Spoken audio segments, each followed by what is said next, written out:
Hello, hello, hello. Okay, I am just tuning everything in right now.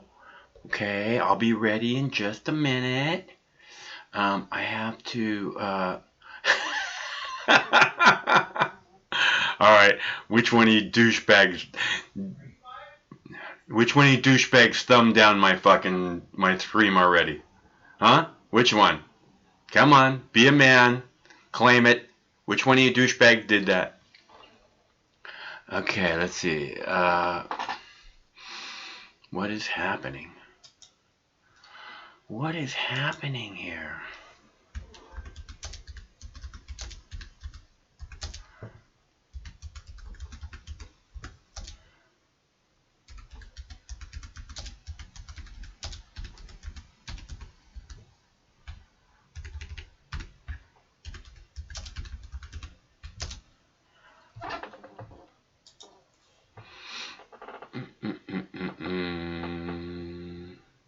What's up, Katrinka?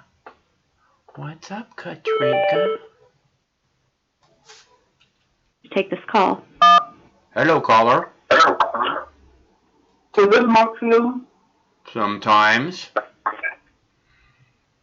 Are you watching the Senate trial? Sometimes, a little bit. Why?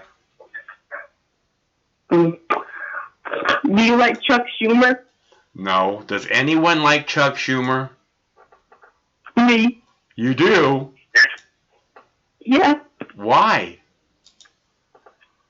Because he's a good person.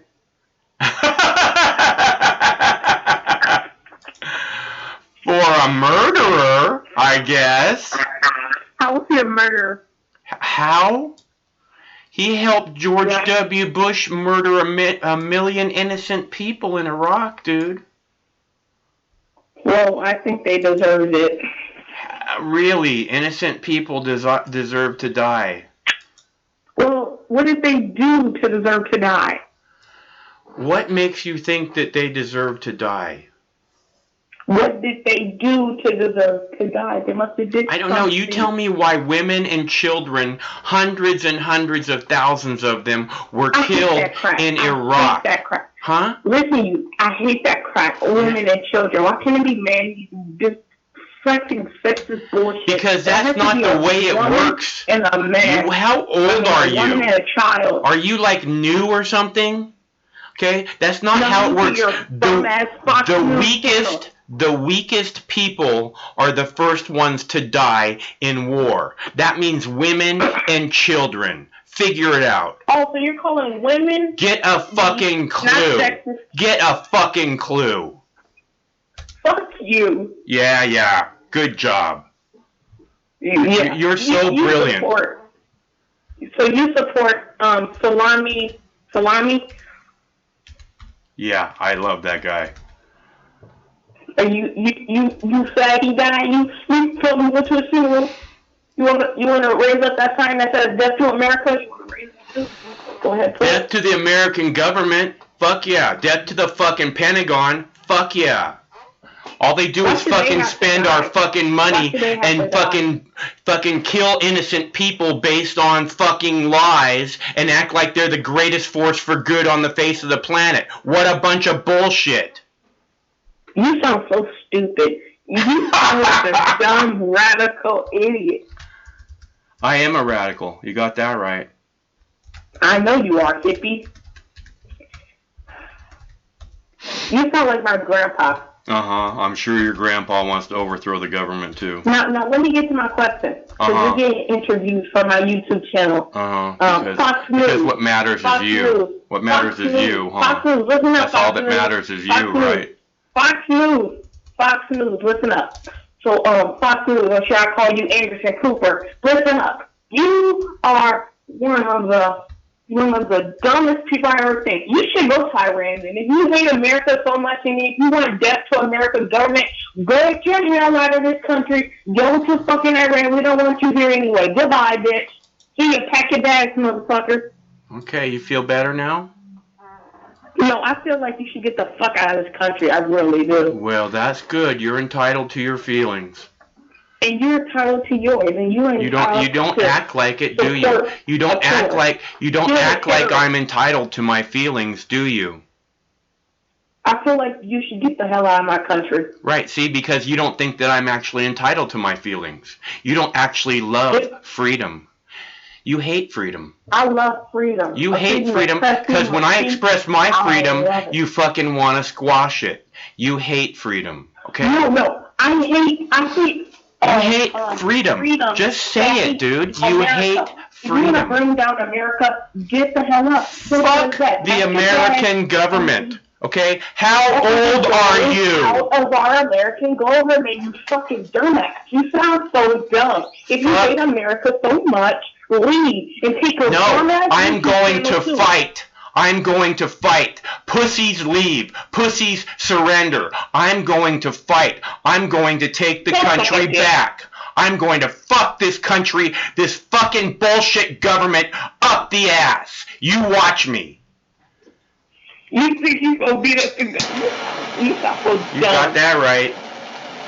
I have for the last 17 years. You got that right. And I will continue to do so. You dumb motherfucker. Yeah, dumb motherfucker. Smoke that weed.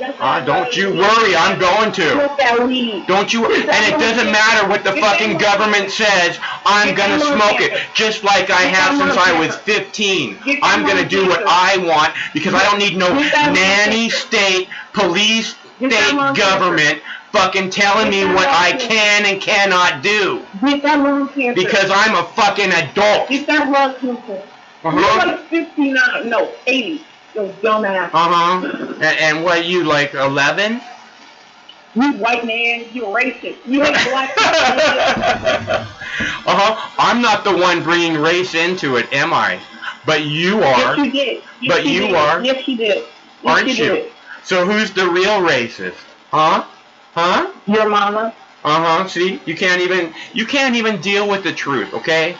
So good luck with that. Good plan, okay? Try and stay strong moving forward. Thanks for calling. Nice to hear from you. Hello, caller. Hello. Hi, Michael. It's JK. How are you doing? What's up, JK?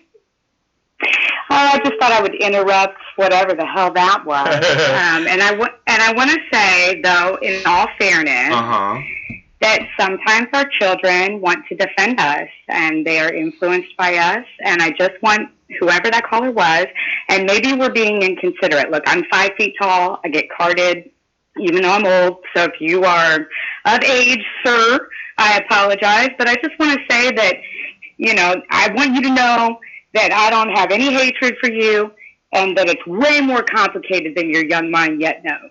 That's all. JK, thank you so much. I mean, and I hope that I feel bad when I get too angry with the callers because they act like they're new. They don't really understand what's happening. Like you said, I don't want to let hatred into my heart, and I do my best to listen to people and say, like I told that caller, you're entitled to your opinion, But it was clear to me that person did not believe that I was entitled to my opinion. So right. Well, some things come with age. Can I bring up another topic? You can talk about anything you want. So I'm from Kansas City, and we're going to the Super Bowl, bitch. Yes. Congratulations. But I just want to make like a national commentary on. I'm so sorry. I'm from one of the sketchiest parts of my city, and proud to say that.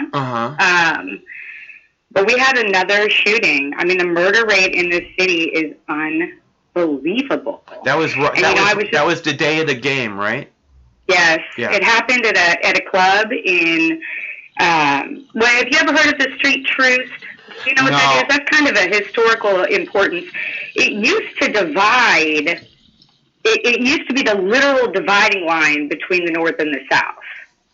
Wow. And it's in Kansas City. And so it's still volatile in some ways, but, that's the street I grew up on, so I didn't know that as a kid. But anyhow, I just want to get your opinion, from an outsider's perspective, because this is my town, so I feel just shattered, you know, that here we are having this huge victory, Pat Mahomes and everything else, and again, I got spray bullets. You know, it was a friend of a friend's baby sister was murdered, 25 years old. You know, it's might be far removed for other people, and I know I talked to somebody recently who was from a city that's had a lot of mass shootings, and they were very adamant that it's more important for them to have solid gun laws. But, you know, in Missouri, in Kansas City, I don't even have to tell you I have it. I can conceal it. I can carry it wherever the hell I want to, and you can't say shit to me, and that's the law here. And also, and people are dying left and right. And also, JK, let's point out that that bad guy with a gun was stopped by a good guy with a gun. That's what Kansas City's finest personal security right there. Yes, he was. That's what made that shooting stop, is that there was a very brave guy with a gun who didn't hesitate to go towards the fire and take that fire out. I'm so proud of you for pointing that out. And see, that kid called you, well, I don't remember what he called you, but he acted like you were so lefty, and that is so true, so American of you. It's, you know, I love the second. I hope I never have to touch another gun, JK, the rest of my life. But I love the Second Amendment, and I will fight to my death to defend it, just like all freedom. Mm-hmm. You know, and I'm so glad that guy was there and that he was able to stop that, because it probably could have been worse. It was horrible what happened, and again, this is like you said, you know, about the hate. I keep hearing it so much of people just automatically turn to the hate. You know, I have a story tonight about these kids that were playing this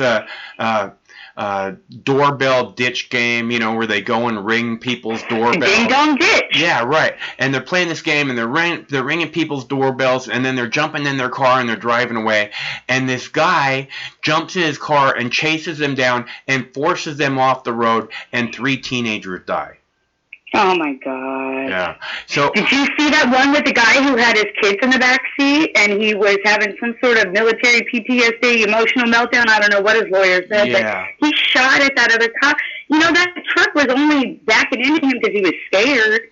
Well, you know? The truck was out of line, but that guy wanted to be a cop so bad, you know, and I mean, endangering his kids like that. His kids are crying. Yeah, we played that clip on the show last week, I think, or the week before.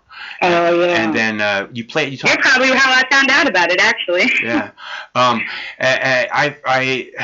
You know, these again. One of the things I'm most concerned about, JK, and what I keep hearing in the phone callers, and I'm so glad that you brought up the hate. The hate. It's like they just can't wait to like bash on somebody or something, you know. And I mean, it's not that caller before you. That person's just confused. They're not the enemy. You know, they're just somebody who doesn't understand what's going on, and you kind of have to have this empathetic feeling towards them, like, you know, I hope one day they catch up. You know, yeah. But if they maintain that opinion, I hope that they fiercely protect my right to also have mine one day. You know, so that's what it's all about. We got to fiercely maintain one another's rights to our opinion. Yeah, well, I think what we have to do is just understand that what really matters is freedom. That you have the freedom to have your opinion, I have the freedom to have my opinion.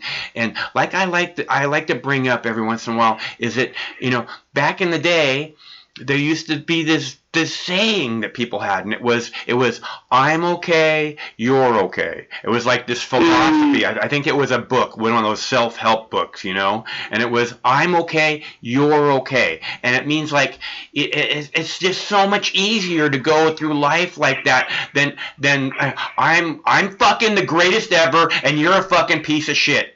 I'm telling you, that is no life to live, man. Okay. Well, you know, I want to say, you know, one last thing on the subject of Kansas City, and it touches on your point that you're making right now, which is it's a Mark Twain had a quote, and I'm going to butcher it, but it was something to the effect of, if you want to cure bigotry, racism, et cetera, so on and so forth, travel. It's the cure to all of that.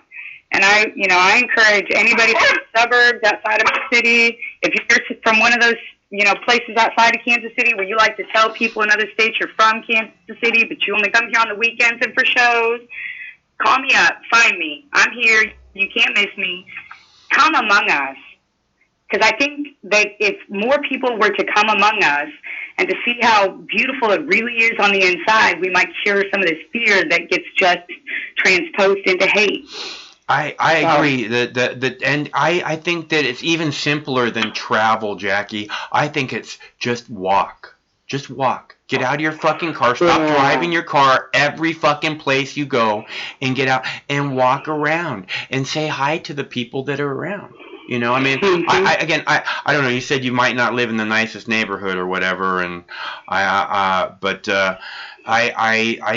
love it here, but yeah, no, I hear you. People say it's the murder capital of the world, which, if nothing else, Michael, let me tell you the truth. It makes me unafraid to go anywhere. I want to travel everywhere. I want to see everything. I'm not scared to go to Iraq. I'm not scared to go to Libya, Saudi Arabia. I'm not scared to go anywhere because I'm apparently from the scariest place on the planet. Let's make that into a big bonus, huh? I don't think that having fear, carrying fear with you adds anything. I mean, I just think that fear is this thing that's been programmed into us on a daily basis from the time we're little, that we have to be afraid of this, afraid of that, and the boogeyman's coming to get you. It's just, I tell people all the time, just look around. Do you see the boogeyman coming to get you? Is there some super scary thing happening that we have to take care of right now? Then understand that. And if something super scary, awful thing happens that we have to take care of right now, we'll take care of it. It's who we are. It's what we do. It's what we've always done. Okay? So don't add the fear. Don't make the fear a constant thing. I think that's a beautiful sentiment and a great note for me to tap out on. So I hope that I'm going to keep listening. I hope you get some more callers. I got to pull some cookies out of the oven. Okay. You have a good night. Okay, JK. Thanks so much for calling. Thank you. Bye-bye. Congratulations on the Super Bowl. And that's a very sweet lady, right? Baking cookies? Oh, my God. What's it take to get a woman like that, huh? I was going to bake a cake earlier, but I was like, no, I got to focus on getting these clips. So I didn't get a cake baked. But I did get some clips made. So we got... have Hillary bashes Bernie Sanders. She said, no one even likes you. That's like one of those desperation things that horrible people say, little kids say. What's wrong with her? No one even likes him. I have the coronavirus has reached American shores, and it just happens to be in the greater Seattle area. Yay! I have a cool video of a cop on top of somebody, and these other people that were around him start trying to push the cop off of this guy and pull the guy away from him. And I don't know the situation here. The cops, apparently the cop said the guy spit in his face, and you know how many times I've heard cops say that I'm pretty fucking sure it's a standard bullshit cop line now. So I think, or that's how they justify violence. Escalating the event. Oh, he spit in my face. Fuck you, dickhole. I seriously doubt that happens. 99% of the time we hear that happen from cops. I bet you it didn't happen. I got a teacher sex video. I know you guys love those. Fucking tiger video, doorbell ditch, deaths. Oh, okay, so I have the coronavirus reaches Seattle video, and then I have a reefer madness coronavirus video. Reefer madness coronavirus. So you guys want to see? A clip, or you want to take more calls? Because we can take more calls. The phone's live now. I turned it off for JK. so that because that's what Craig wants. And Craig is working hard to get the podcast uploaded. So if you guys don't have time to watch the show and you want to see, if you want to listen to it, stream it while you're driving or whatever, Craig's uploading them to AnchorFM.com. I think it's AnchorFM.com. And so there's a podcast available for the Mox News live call-in shows. So if you want to see that or listen to it, Anchor FM is where you'll find the Mox News podcast. Hello, caller. Hi. Hey, how's it going? Pretty good. How are you? I'm good. This is one of our anonymous callers, by the way. Go ahead. I was wondering if you could call JK back and ask what type of cookies she's making. Well, maybe JK will call us back and let us know one day. I don't want to call people. Okay. The idea is that people call me. All right. Hopefully she's listening because I want to know what cookies she's making. Well, okay. I will let you know. Or hopefully she'll let us know. I would like to know, too. I should have asked. I'm a horrible interviewer. All I think about is myself. I should have asked what kind of cookies. It's okay. You're trying. I think I was worried that I would become really jealous that she had fresh baked blah, blah, blah cookies and I don't have any cookies. And I'm like, and I like cookies. And I'd be like, oh, man, cookies. And that would be all I'd be able to think about the rest of the night. So thanks for bringing up the cookies again. It's okay. It's okay. I really hope she calls back. Me too. Okay, thanks. I appreciate it. Thank you. Okay, so that's one of our anonymous callers. And if you want to be our first live video caller, you can contact Craig at mike@moxnews.com. Just send Craig an email to mike@moxnews.com. And he will set it up so that he can Skype call you, and then he'll put it on the OBS over here while we're doing this, and then when it's all ready, he'll say, hey, we have our first video caller. So if you'd like to be the first video caller, let Craig know. I wanted to take this call. I'm pressing one. Hello, caller. Hello, Mox News. I'm Dr. Albert. You are. Now, I am a psychologist, and I am also a psychiatrist. Are you sure? You're a what now? Psychiatrist. I'm a psychologist. Well, good luck. Good luck with that. Might want to learn how to say the word before you try and pretend that that's what you are. Okay, but I want to ask the woman before that you had on. The woman that said that I'm crazy, and you said that I'm confused, and because I'm being mean to you. I want to tell you this: I'm not confused. It's nothing. I wasn't being mean to you. I was telling you the facts. No. I'm not confused. You're filled with hate. And you for some reason want to take it out on me. Well, you immediately turn to this racist stuff and act like and it's obvious that you're expressing, when you're saying these racist things, it's obvious that you are expressing hate. Right? No. Yeah. I love you. I love your channel. I know, it's a great channel. What's not to love? Okay, now you're bragging about your crappy channel. Calm down. See? There you go. I love your channel, though. I'm not trying to be mean. I'm trying to troll a little bit. Get it heat up. Huh? So I'm not confused saying. Yes, we all know that you're trying to troll. I mean, and I'm allowing you to do that. It's not like you're actually getting away with something. Yeah. Okay? Well, so, good luck with that. That's a good plan. I hope you don't spend your whole life that way. Fuck you.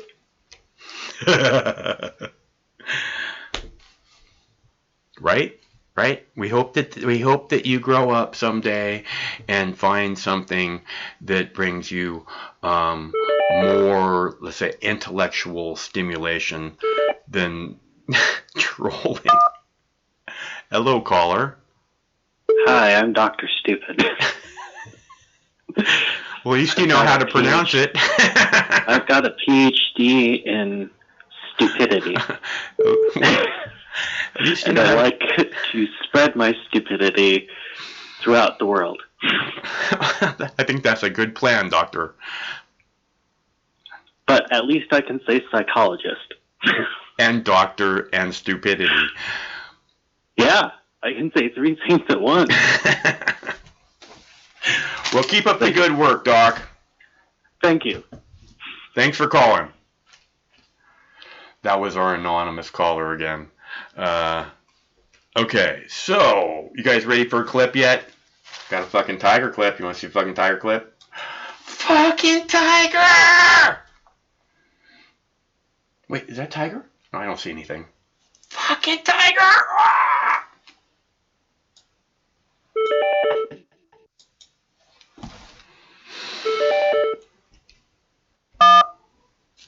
Hello, caller. Michael Lee, how are you, buddy? Hey, Dwayne, I'm doing good. How are you? Nice to hear from you. Hey, it's nice to see you, man. What's up with the calls tonight, man? What's going on? I thought JK was a great call. That was a good call. Yeah, and then we have the other caller, so, you know, whatever. Oh, and the anonymous guy. The anonymous guy is a good caller. He adds something. He adds a certain flavor to the show that I appreciate. Yeah, for sure. So I'm busy watching the Schiff show. I don't know what that is. Oh, you mean the impeachment? You're watching that? Huh? Yeah. Crazy, man. It's I can't stand looking at these people no more. I feel bad. I'm recording it all and I'm capturing it to the computer. I can't stream it live because YouTube says that's some kind of a community violation. But I'm thinking about uploading it. Unfortunately, I'm very low on computer space, and it's going to take a lot of room to render and capture and upload, 24, 48 hours, 36 hours, whatever we're looking at here. There's going to be, I don't know how long they're going to go tonight, but it looks like I'm going to capture, maybe 20 hours of video today. So, to render that out, it'll take 20 hours. It'll be done by the time they start tomorrow again. I don't know. I don't know if it's worth it. I don't know if anybody. I know that it's worth it. Okay, I know that doing good work and capturing these important historical documents are worth it. But again, it's going to take days and days and days of work. And I actually had to stop everything with the impeachment so that I could get a couple of clips put together for tonight's show. Yeah, and for the impeachment stuff, really, all you need to show is Trump's lawyers anyways, because nobody's seen them yet. We've all heard fucking Adam Schiff for a month. Well, for 3 years, really. So you might as well just put up Trump's lawyers. That's all we really need. Did his lawyers talk today? Did his lawyers talk today? Yeah, for a couple of minutes. And basically just saying, this guy Schiff is nuts. Schiff is nuts, man. We've heard Adam Schiff for 3 years, so just put up the other side. You know what I mean? Because we all know what their arguments are. There's really no point to putting up all the demon rats stuff. You might as well just put up the. Well, I don't think that's true. See, I think that it shows. It continues to show, their incredibly weak argument. And if I only show this one side of the story, then it looks like, oh, well, he left out this whole part that explains why this process is going on. You know what I mean? I don't do, that's why I do the whole thing, so that people don't go, so I'm not just painting this historical document with my own personal bias, basically, That's true, but all we've heard is Adam Schiff for 3 years, so that's why I was just saying that. But anyway, yeah, okay, so that JK caller, she was pretty good. Although it is kind of weird because if you do travel, and I don't know if this person's actually traveled or not, but if you actually do travel around North America, all the stereotypes fit. Okay? Everybody in Northern Ontario is drunk in the middle of the afternoon. Everyone else. No, it's not true, Dwayne. That is well, not. All right. Okay, marijuana just got legalized, and I'm pretty sure there's a bunch of people up there that are high in the afternoon too. If they can afford it. A lot of natives have problems with sniffing glue, but I'd hope they'd pick a much safer alternative like marijuana. Yeah. Well, I hope that for everyone. That's why I want it to be legal. Yeah, for sure. And you know, all the people on the prairies are wearing Oilers jerseys, and as soon as you get off the train in Vancouver, someone's trying to sell you marijuana. It all fits here in Canada anyway. Hey, it sounds like a nice place. I love Canadians. I've always wanted to hang out in Canada. If I was going to expatriate from America, Canada by far would be the place that I would want to go. Even though your government is looking like shit, you know, but I love the people there, you know. Oh, for sure, and you know what? We're really welcoming here. Yeah. Especially for Yankee expats, right? I don't know. Yeah, I would hope so, but I don't know honestly. But I'm glad. For sure. Yeah, it's glad to hear that you say that it is. Oh yeah, for sure. And you know, if you're ever here in Southern Ontario, you're stopping by my place, man, for sure. You're welcome to stay here. And actually, she was also talking about how to take a walk and all that stuff. Now, I don't want to walk into the hood or wherever she was from. I didn't quite get it. But, like, if you walk in nature, and I think it was on Natural News today, it was either that or Health Impact News, one of my two favorite websites, right, where 2 hours a week walking through the woods is really good for your heart health and just antidepressant and all that stuff. Yeah, I said something. There's a science or something, alternative science in Japan, where they believe when you're walking amongst the forest, when you're away from all that and you're just amongst all the trees and stuff, that the trees emit some kind of an energy, and that your body, and it helps to like clean out a lot of the toxins that are in your body. So they recommend a walk to spend time in the forest too. And the Japanese live a very long time. Yeah, and you know what? Like I used to do it all the time, and just now that it comes to work and drive to work and work a shift and turn around and drive back home, it's not the same as, especially when I was a kid. I think I'm gonna live to be well into my 80s just because of all the walking around in the woods I did as a kid, you know. And it cleans you out. Like I was into all that hiking and backcountry travel until like 5 years ago. And it's awesome to camp out in the wilderness. Not at just some state park or something where everyone else is camping. Well, even state parks are fun. I mean, even just getting away from the TV and all that stuff, and being outdoors, even if it is at a state park, is fantastic. Okay, and I'd agree, but if you can get further out than that, like it's awesome. Well, if you can go somewhere where you can let the dog off the leash and not have to worry about people bitching about that or running into a pit bull or something, yeah, that's always great. And then I used to do this all the time, man. Just sit down and smoke a big fatty, with some friends. Yeah. Even my wife at the time. Just sitting there, 30 miles from anybody else. And you find your own little waterfall. You find, it's just awesome stuff like that. It's really, really cool, man. There's so much. I mean, nature just wants to like unfold in front of you if you give it a chance. So you can go, wow, you can actually see the wonder of the world when you're out in a place like that. If you're open enough to it, if you're slowed down enough, if you're able to put your fucking cell phone down for 2 seconds. You can actually see things that are amazing and that are truly beautiful and that just might make you feel something in your heart. It's great just living without a cell phone. I don't have a cell phone, man. Right on. I must be some fucking weirdo or something. Well, yeah, I hear you. I get you. I don't have a cell phone either. I used to, but it was like this little thing that it wasn't a smartphone or anything, and it was because someone had given it to me, and it had like this. I was grandfathered in on this clause where I could pay $10 a year, and then I got so fucking short on money, I fucking couldn't even afford the $10 a year. Like, I used to have a Sony Ericsson, and all I did was play Dope Wars on it. You ever played that game? No, I have no idea. I've heard. I think I have heard of it, but I haven't actually played it. No. It's actually kind of fun. And you buy meth in Montreal, you go sell it in Las Vegas, and you trade it for coke, and then you go up to Vancouver, and just all these cities, and you're buying and selling different, and prices go up and down kind of like an imaginary market. Yeah.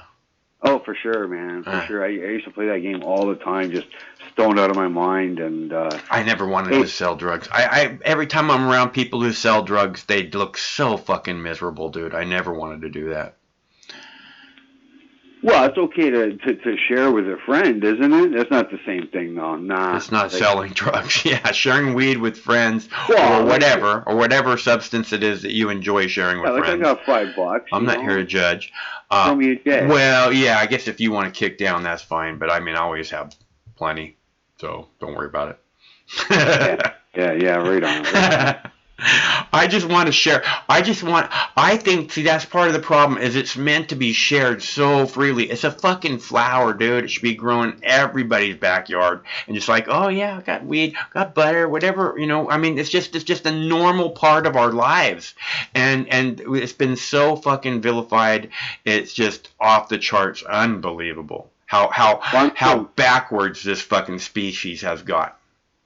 I'm still waiting for this store to open up in town here, and it's supposed to open up November 1st, but City Council has been able to block it somehow. This guy invested I think it's something like $260,000, right? Yeah. This guy from that city, he invested $260,000 into it. Now City Council is busting his ass, saying, "Oh, there's a mental health clinic 250 meters away, and we're going to write a bylaw stating that you can't open a marijuana store within 500 meters of a, AA meeting or something." This is what I just despise, is these fucking petty tyrants. This is what I call people like that. I call them petty tyrants, because they do stuff not just against the individual, but by doing this, they're doing this against you and all the other people that want that store to open the fuck up, Dwayne.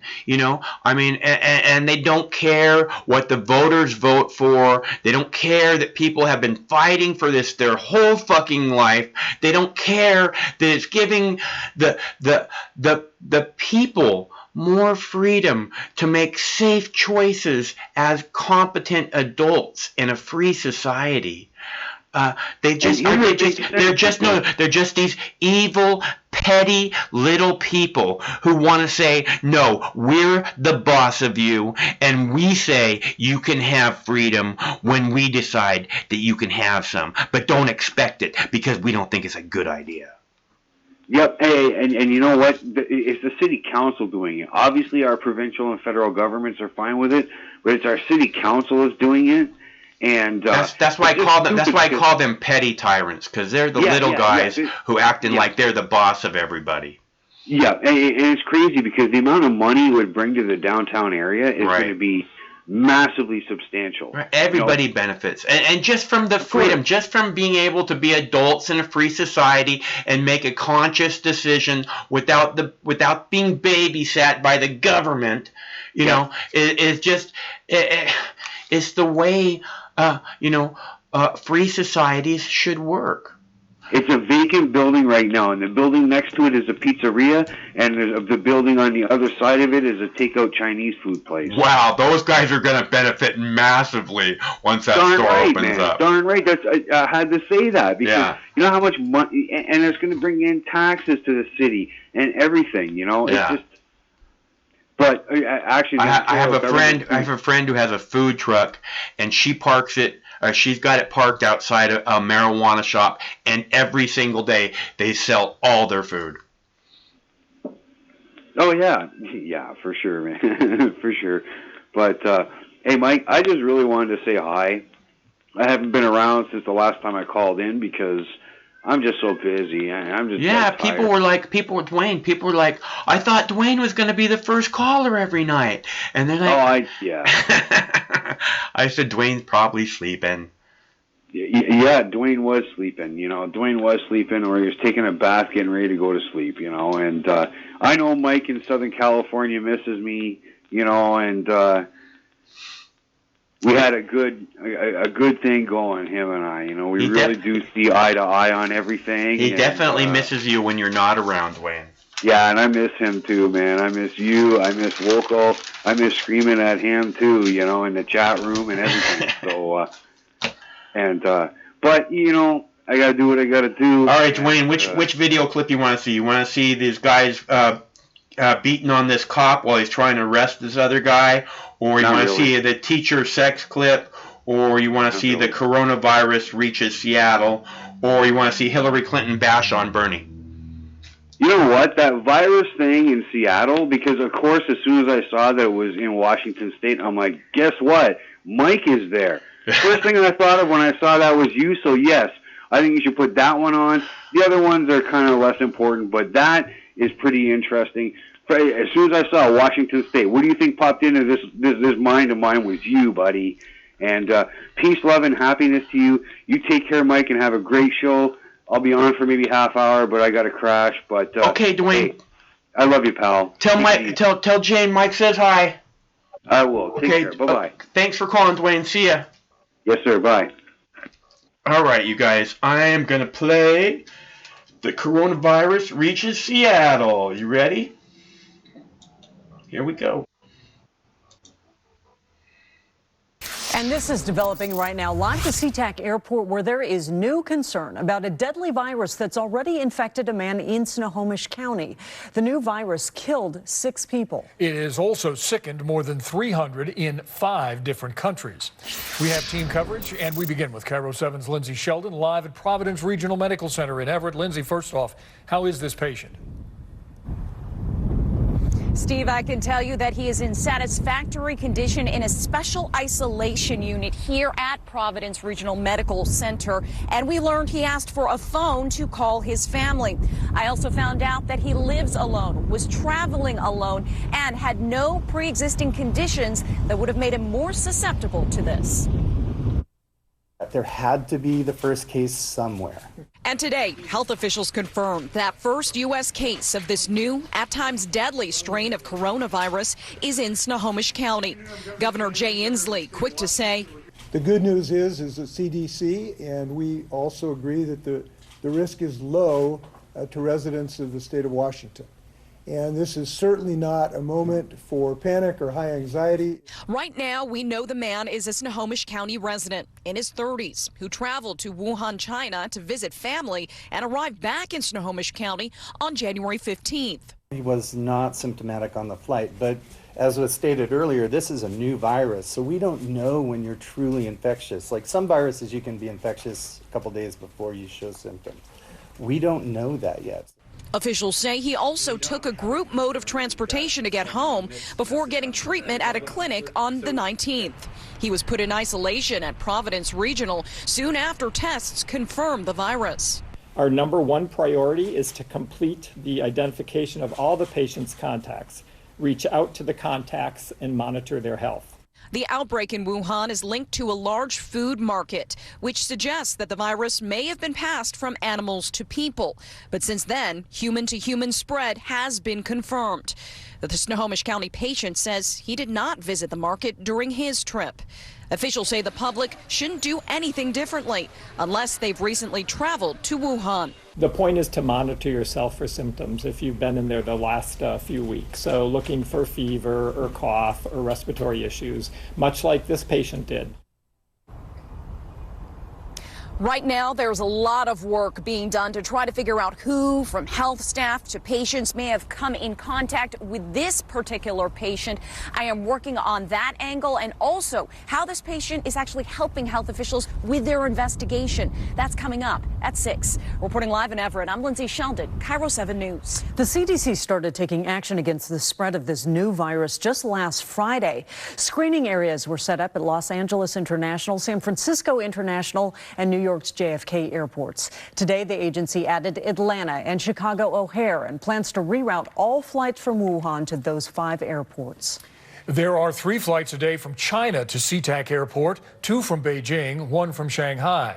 But then there are several other flights from other Asian cities that could have connecting passengers, and that increases the concern here and across the U.S. KIRO 7's Ryan Sims continues our team coverage now live at SeaTac Airport. Ryan. Yeah, Steve, talking about those connecting passengers from connecting cities, they will soon be coming here to baggage claim. Let me show you the arrivals board right here. The next flight is coming from Taipei. You can see it will get here at 6:10 p.m. And when those passengers get here, they'll be arriving at an airport that is making international news tonight. Good afternoon, ladies and gentlemen. Welcome to Delta Flight 129, shoulders to Beijing. At SeaTac Airport, these China-bound passengers are headed into an unpredictable situation. I think what I can do is to wear a mask, wash my hands, and stay away from the crowd. I bought a lot of masks to bring back to Beijing because it's out of stock there. A full 2 hours before this flight to Beijing, we found several passengers already wearing masks. Wen Jin was one of them. If only they let us know earlier, maybe more people will be alarmed and wear masks, and then not so many people will be infected. To keep others from getting sick, aviation officials will now be funneling Wuhan passengers through 5 select U.S. airports. SeaTac is not one of them, meaning any passengers coming here from Wuhan will be forced to stop elsewhere and be examined. I think the more serious procedure, the better for public health. This man told us the coronavirus reminds him of the SARS outbreak of 2003, when Asia witnessed a deadly health crisis that killed hundreds. It is a memory that still haunts this woman as well, who was picking up family at SeaTac today. I was sent to the hospital during that time, so I had a very bad memory about that. Flash forward to now, and here we are again. Plenty of vigilance about an emerging worldwide health crisis. And out of all the international destinations with service to SeaTac, latest statistics show that 4 out of the top 10 are from Asia.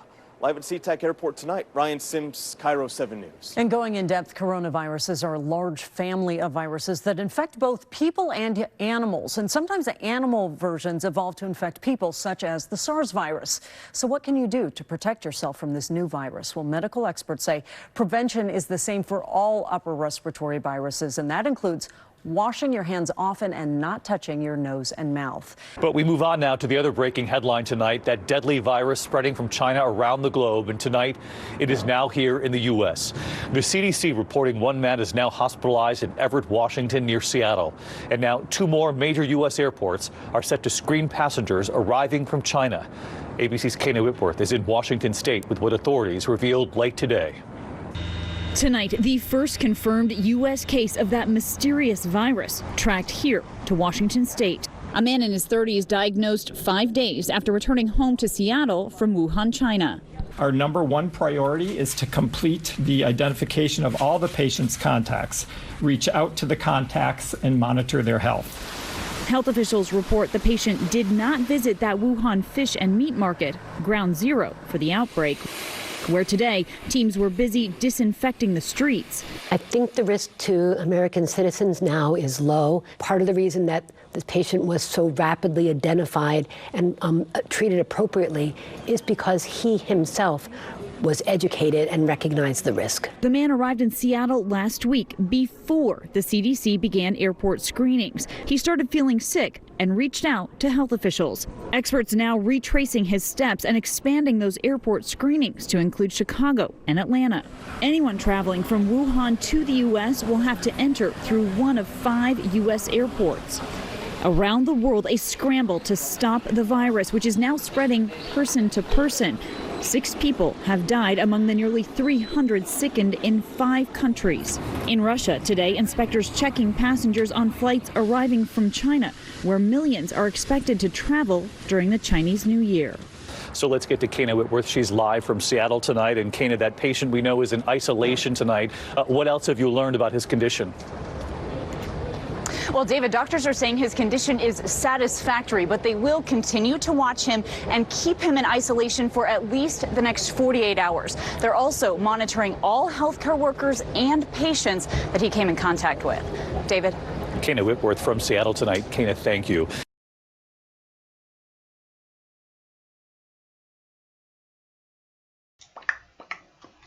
All right.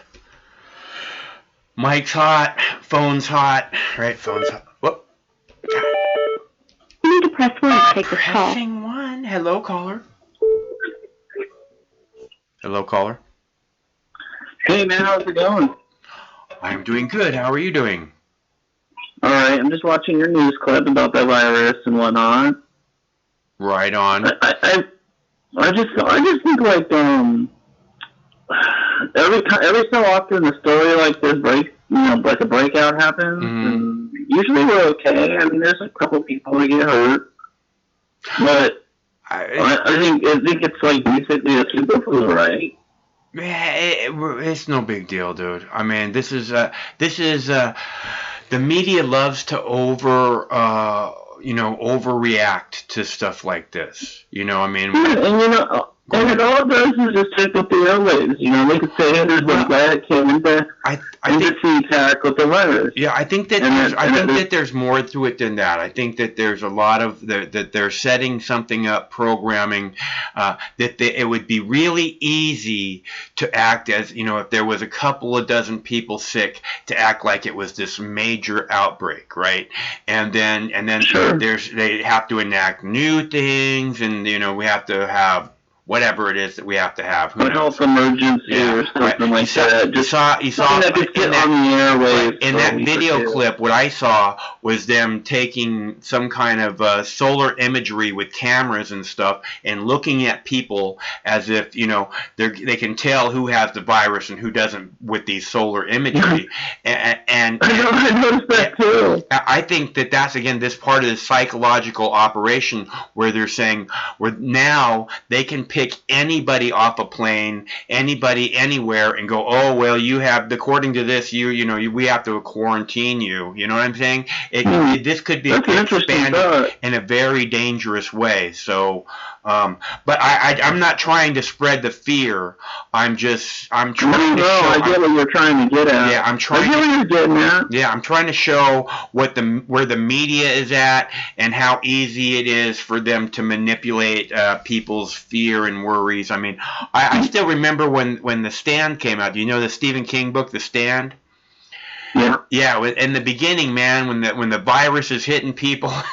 It's like the scariest shit ever, man. I mean, that's all you need is a fucking a real bad cold to spread across the fucking world, and it'll scare the hell out of people. And so I can see how the government and the media could easily use this to their advantage. And they always, like I said, they always overreact on the shit. So yeah, like you said a moment ago, that was really interesting what you said about how. They showed infrared, which are heat signatures of people coming into the airport. I'm like, what does that have to do with anything? Yeah, well. And by the way, why are they even doing this? Because technically, this is weird for you guys to have heat mapping done in an airport. Yeah, they do it commonly in Jerusalem, in Israel. For what I understand, they say that they can detect if people are like agitated, like if they're acting out of the ordinary by their heat. But isn't that just another form of them trying to police thought? Well, again, this is what I'm talking about. Once you have those kind of measures in place, then they can be used against any fucking kind of political person that you can. Yeah. You can be nervous because of the reason why they're. You can be just temperamentally nervous because you know that they're up to no good when they're watching into those cameras. Right. If you got a joint in your pocket, and you're like, well, I hope they don't touch my joint. Shit. I can tell you, I'm a paranoid person even when I'm not, but. So, it has nothing to do with it. I go into an airport, I used to travel a lot at an airport. Yeah. I used to get angry because when I was a kid, I used to take the airplanes, and, you can get on an airplane, and your dad can walk you to the gate. He can walk you almost all the way onto the flight, even if he doesn't have a ticket. Yeah. But now you got the situation where you walk in the airport and they're blocking people that don't have tickets, and it's like and they had us take our shoes off. Yeah. And the most ironic thing about this whole security measure of the TSA and whatever is like if you ever go into like Chicago Airport, international or a big airport, there's these like walls in these airports. Yeah. They are behind the security blockade, the TSA and all that. Right. You can buy yourself a freaking razor right there. So I'm like, so let me get this right. As long as I land in Chicago, I can walk to the mall inside the airport, get what I want to eat, run to the newspaper stand, and all kinds of stuff I can buy, right? And I took my shoes off for nothing, Why did I take my shoes off at the door when the minute I get past the door, there's all these things that they say I can't have on the airplane. The taking the shoes off is again a major psychological mind fuck of the government onto the people. Okay, it's like Simon says, take your shoes off, right? So then you get into this mode where you do what you're told. Okay, there was one guy who tried to blow up a plane, I guess, with a shoe bomb, reportedly. It was really. But it wasn't Sonny Bono. Remember Airplane? I'm sorry, never mind. All I'm saying is that this again is one of these things where it's way blown up into over proportion. There's this one guy who reportedly had a shoe bomb that he couldn't make work, and now everybody has to take their shoes off. Right? Yeah, so, that's insane, man. Yeah, and the reason that you have to take your shoes off is not because you all have shoe bombs. It's because of this thing that I'm saying. It says Simon says do this. Okay, now we all understand who's in control here. Okay, stay in line, and no one will get fucked up. It's basically a form of respect my authority. Yeah. Exactly. This is like little Cartman, little Harrison of South Park, basically, don't respect my authority. He's like, it's the same thing. You're getting at it. It's the same thing with the virus thing. What it gives me is it sounds to me, if you listen to the whole story, she says, it was 48 hours that he's fine with him, I'm like, so what's the story? So he went to the hospital, he got the care he needed, he came out, and he's fine. Now he dies, and it's a whole other situation. Yeah, well, I don't know how serious the illness is. Again, it's one of these things where the media and the government loves to overhype this stuff. Well, when the swine flu was hitting fucking 8 years ago or whatever, it was, it's a worldwide epidemic and it's spreading everywhere and it's killing people everywhere, and I don't know anyone who got the swine flu, No, me neither. I don't get it. I really don't. Because all I see is, I was a young kid. I used to live in Washington State, and I've told you a couple times. Matter of fact, my daughter was born at the hospital for that reported syndrome. So it's interesting, that you had this E. coli outbreak that never Jack in the Box back in the early 90s. They had like burgers they didn't cook all the way. Yeah. There was babies dying and stuff. That's a real problem. That's a real problem. I bet you that happens today. They will report on it. But they're going to report on this virus because they know that it will keep people in line. Yeah, it's one of those things. They say you're going to get it cold, and it makes you afraid, right? So the second you have this hyper fear thing going on, and then the second someone coughs or sneezes, you go 10 times more stress level. Right, which is again. So again, you're not thinking normally because you're all stressed out, worried that you're going to get this fucking bullshit thing that nobody has. It's all a giant psychological operation. I have a second clip on the coronavirus, and yesterday, I don't know if you were here yesterday, but we were talking about how the media sets up these clips, right? I had a clip on Reefer Madness, how they're saying now that smoking marijuana is related to heart disease and it could give you a heart attack, right? And I'm like, fuck. So, but at the beginning of the clip, they play this thing where it's like, these people were busted at the local casino with big bags of meth, right? They were dealing meth out of the casino, right? And it's like, and then they have, and then there's marijuana can kill you, right? So it's meth and marijuana, you know, the lines get blurred. And then I played another clip yesterday where it was about the Virginia gun rally, right? And thousands and thousands of people rally, heavily armed people rally in the streets, and not one shot fired, right?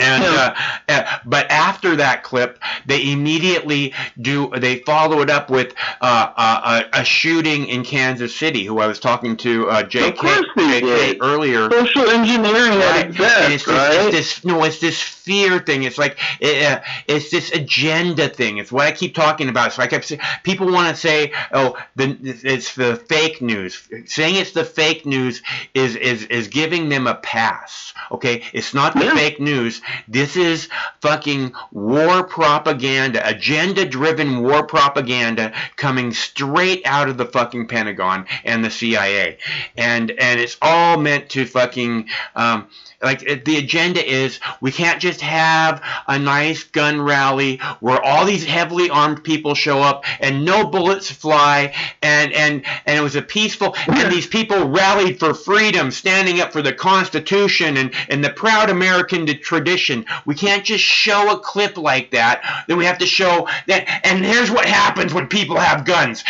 27 people died. I know, and it's total bullshit. We know it. It's just. I'm just saying it's explaining again why and I have the same clip from tonight about the not the same clip, but I have a clip from tonight about the reefer madness leading to heart attacks, right?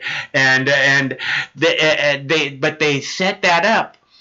Or they follow that immediately. They set it up with fat people, right? They talk about obese people, and then they go into marijuana now leads to heart attacks, and it's recommended that everyone immediately cut back on marijuana, right?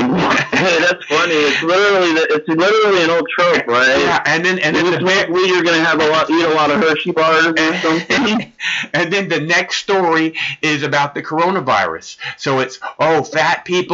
Marijuana leads to heart disease. Not fat people lead to heart. Fucking Mickey D's leads to heart disease. You're never gonna see that fucking story, right? But fat people, heart disease, marijuana, heart attacks, and then the coronavirus. All right in a row, and it's just this giant mind fuck, man. Well, big old negativity line that they want to like. And I'm so tired they're of just it. messing with people. Yeah, it's a giant mind fuck, and to act like it's the fake news is a big mistake, because it's not fake news. It is a mistake, because you know what? It's agenda. These people have a serious agenda, and it is to mind fuck you and your children 17 fucking ways from Sunday, okay? Seriously? I know what you're talking about. Yeah. Because they've seen how the news works. 6 companies own, pretty much 90% of the media market in America, so it's like, we already know how this plays out. It's that 1946 video that you find on YouTube that talks about despotism and how a couple of companies own the way you view your information. They could literally control the narrative in your neighborhood. So, and this is just one of them things, man. It's like, after the 90s, there was 100 and 200 people who hold TV stations all around the country. That was still kind of low, considering that there's probably thousands of TV stations, right? But, local TV stations on top of whatever else is local, right? Right. But it's not just the mainstream media that does this. It's it's not just the mainstream. It's Como, it's Cairo. Right. It's the local channels too. I pointed this out also. I mean, that was part of what I was showing you in the clips yesterday. That actually the Reefer Madness clip yesterday was where they set it up with the local casino math guy. Is again, that's a local story, and they're going, so drugs are so bad and they're everywhere, and then it's marijuana causes heart attacks, man. Yeah. Fucking forever it's been this reefer madness shit, and you know, the people have spoken. We want our fucking freedom, and we're tired of your bullshit reefer madness garbage. So why can't you local news people hear what the fuck we're saying? Well, it's not. It's like history, dude. If you look at history, no, it's because they're part of a fucking giant government-run psychological operation, which is to fuck the minds of the American people. Yeah. I'm basically saying in the 70s there was a movement to legalize weed. It pretty much invaded. They basically changed like 30 states wanted to do something about it, and there was a bunch of states that started doing something about it. And then in the 80s you had Reagan become president, and then you had the war on drugs, and then they compared crack to fucking weed, and the next thing you know, weed's been just, you know, the whole way for it to be legalized. It could have been legalized in the 80s if it wasn't for the fact that Reagan decided to do the war on drugs was going to happen, right? Mm-hmm. So the way I look at it is they're doing the same thing. They're saying, oh, look, you know, they're having this, pretty soon they're going to just, like, group every drug into one category and say, all bad for like it is in the 80s. We're going to say, this is your brain on drugs, you know, or something. You look at those commercials, they show you like a frying pan, and they throw a couple eggs in there, and they say, this is your brain on drugs. They never, and then they basically say every drug was the same. It's total lies, but it worked. It stopped the legalization movement for damn near 20 years, right? Yeah. You know, that's the way I look at it. I think they are messing, and you know, I think their perception of people is wrong. You know, the whole idea that the government controls something you can consume that you could grow in your backyard is baloney in the first place. I have mushrooms growing on the front lawn that they can lock me in jail for 10 years for. Yeah, they're just growing there. I used to live in Washington. I didn't put them there. I know. I'm just, you know, it's just, there's so many laws nowadays. They just want to keep drugs illegal. You know, they want to keep everything illegal. There's a couple reasons why. You know, they got that drug convention treaty that says, like, some kind of UN treaty that was signed under, I think, Richard Nixon.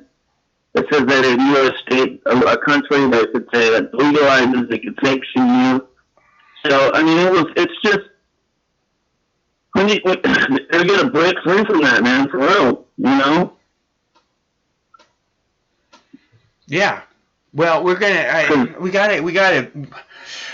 I don't know. We're gonna figure it out. I know that it just this reefer madness kind of fucking, you know, mindfuck operation. It just is becoming is so blatant in people's face after generation after generation of them doing it. Oh, I know, man. Even the governor of your state is the same way. It's such a giant mistake to just call it fake news, and I think that's part of the operation, the psychological operation now too, is for people to equate it to fake news. Which is what Jon Stewart used to call himself. He would call himself fake news. So what you're doing is you're letting these people who are funded by the government. You know, you're allowing them, and they're the people that we're supposed to turn to in order for us to be informed citizens, to run this psychological operation with us, hand in hand with the government, and then you want to equate it to fake news, which was what Jon Stewart was. What I'm telling you is that's a giant mistake, because they're running a criminal operation against you and your families. And calling them fake news is just letting them get away with it. So understand, they're basically trying to make the First Amendment going away. They're criminals, and they need to go to prison to make the world a safer place for little children, and to make an example of people who think that they can get away with these fucking Star Chamber operations against the general public. It is not okay. Well, like I said earlier, it all comes back to the idea that 6 companies own every single news station. Right. Yeah. You know? Yeah. Well, what happens when your government takes, you know, works for the corporations? Well, if corporations literally own all your TV stations, right? Then they're not the TV stations and news outlets aren't really news outlets or anything. They're just ways of the government. Because if the government's what they call corporate capture, it's one of those things where they're just hand in hand, you know, and like the guy, your governor in your state was like, he did not want to legalize. I remember reading about this and watching videos on your channel. Yeah. He was like fighting it. Yeah. He was like, I don't like the idea. Yeah. He stalled it for a long time. He made it harder on people. Yeah. The Washington State elects the most liberal governor in the country. And instead of listening to his voters who said, we want your stinking laws off our fucking weed, he fucking makes it, he shuts down all the medical marijuana operations and then takes 2 years to fucking baby walk out fucking, recreational stores. Yeah, that's exactly what I'm talking about. Jay Inslee is such a giant piece of shit, Nazi fucking cunt. Anyone who votes for him doesn't understand the slightest bit of who he is. A lot of Republicans out there, they say, the left coast is the west coast is the left coast, and I look at them and I just have to smile because some of those governors in those west coast states are very conservative, like Jay Inslee. You get what I'm saying? It's like it's not the left coast. It's basically your version of whatever your talk radio guy told you to think. That Jay Inslee guy, I can't stand him either, man. He's horrible. He hates freedom. I think he wants to take. Didn't he do something when he took away gun rights or something like that? Oh, I forget what it was. I think he wanted to up the years that you have to be. You got to be 21 instead of 18 or something like that. Isn't that what happened recently in Washington State? Yeah, they changed the laws for buying guns to 21. Yeah. Which is totally bogus, because if you can go to war at 18, you should be able to come home and buy a gun. All these fucking 21 laws are just another way that they baby step your freedom away from us, okay? When they raised the age of smoking or alcohol, which they raised the age of alcohol, they raised the age of smoking. In Canada, the age to buy weed is 18. Okay? Do you know why? Because you're an adult at 18 and you can be able to make up your own adult decisions. You don't need some babysitter fucking nanny state government telling you what is okay. Okay? And this fucking government, the United States government, hates our freedom and then has the fucking audacity to call itself the home of the free, the land of the free. I know, it's totally funny. Yeah, they hate our freedom. The police, every single fucking police officer, why wouldn't they fight to end the war on drugs, which is 100% failure, and all it does is put their lives in jeopardy? Why wouldn't they fight for that? To save fucking junkies' lives? I don't think so. You know why? Because they get massive amounts of funding from it and massive amounts of power to be able to inflict onto the fucking otherwise fucking good law-abiding citizens, change them into criminals. So what I understand, 80% of all crime is drug-related, okay? You legalize drug, crime ends. Who doesn't want that? The fucking police and the fucking politicians. That's who. The law on drugs gives them the right to search your house without a warrant. So, I mean... All they have to say is, I smell marijuana. And they can push their way into your home without a warrant, no problem. Yeah, I know. It's like you have no rights at all. Everybody thinks, they have rights. If you live in Bellingham, you have no constitutional rights in Washington State, right? Yeah. And one of the things that happened after 9/11 was they created a zone. If you live within 100 miles of the U.S. border, international border with another country, you have no constitutional rights.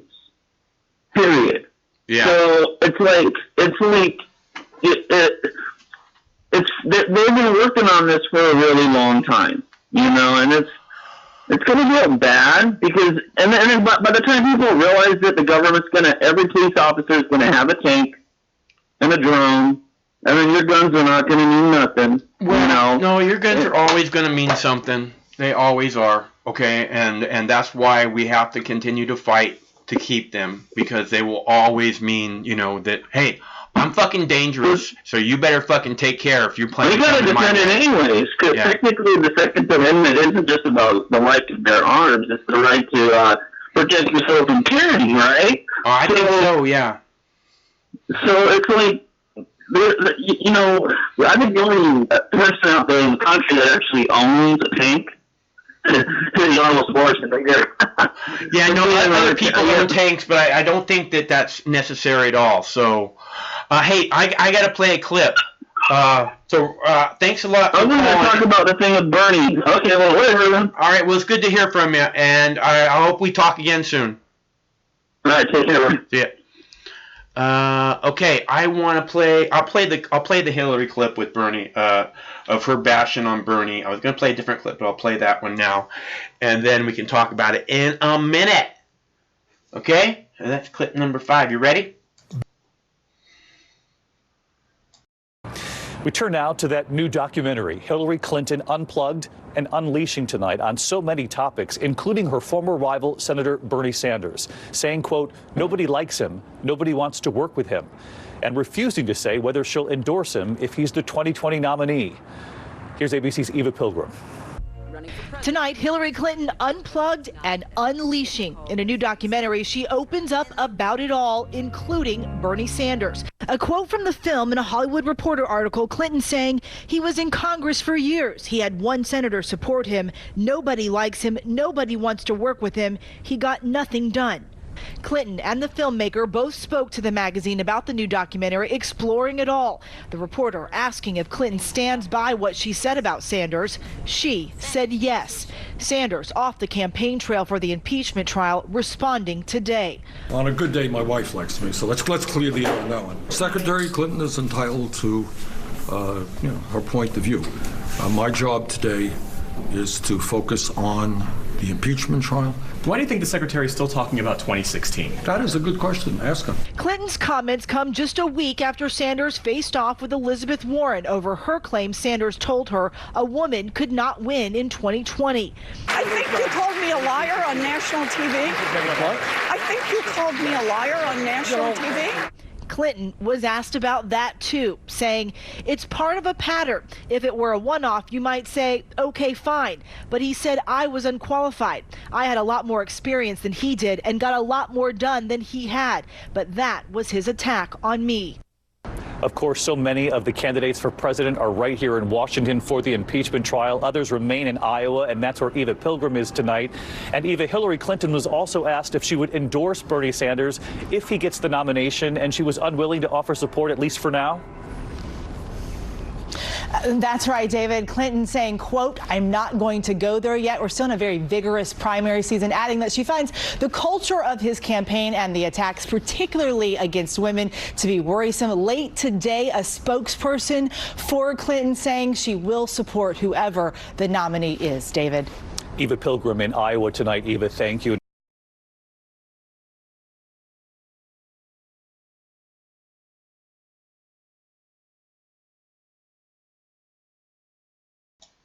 Okay, so I'm back.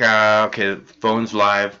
And apparently Tulsi Gabbard responded, Congresswoman Tulsi Gabbard, presidential candidate Tulsi Gabbard, responded to Hillary Clinton saying that we're not in high school anymore. Is that what she said? We're not in high school anymore. And this is kind of the response that I thought immediately too, was that, what was it that, Hillary's, she says, what the fuck did she say? She said something about, what the fuck she said? She said, oh, no one even likes him, right? Like it's some kind of fucking, little clique of people that she's talking to in high school, and like, oh, nobody even likes that guy. What is wrong with that person? That person is fucking crazy. Okay? So it's completely understandable why we have Donald Trump as a president. Okay?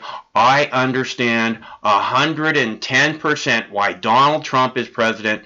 It's completely the fault of the Democratic elite who tried to force Hillary Clinton down our throats. Okay, but the point is now is that we know that a vote for Donald Trump now means a vote for endless war, and most likely a vote for war with Iran. Okay, we know that for sure now, and we have an actual alternative if Bernie becomes the nominee, right? But what I see happening is, let me take this long hit. Go ahead, caller. How are you doing? Yeah, man, I just got off the phone a moment. This is why I wanted to call the first time, but I ended up going over to that video you showed earlier. You know, the one about the hysteria about the virus. Go ahead. But, all right, man. It's totally baloney, right?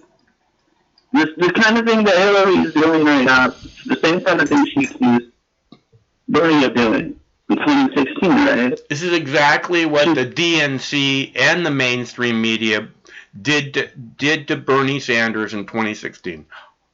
Yeah. And you know what? I could tell you firsthand down here in Texas, they stopped mentioning Bernie Sanders in the local news. And what now? So they stopped mentioning They stopped mentioning Bernie Sanders. What now? In Texas, on a local broadcast. If you Cairo, Como down here, basically. Yeah. They no longer talk about Bernie. They stopped talking about him about a week ago. They were talking about him up to the debate, and then they did some kind of stuff with Warren, and then they dropped him. This is what's happening. This isn't an accident that first Warren goes after him and now Hillary goes after him. This is the DNC plan.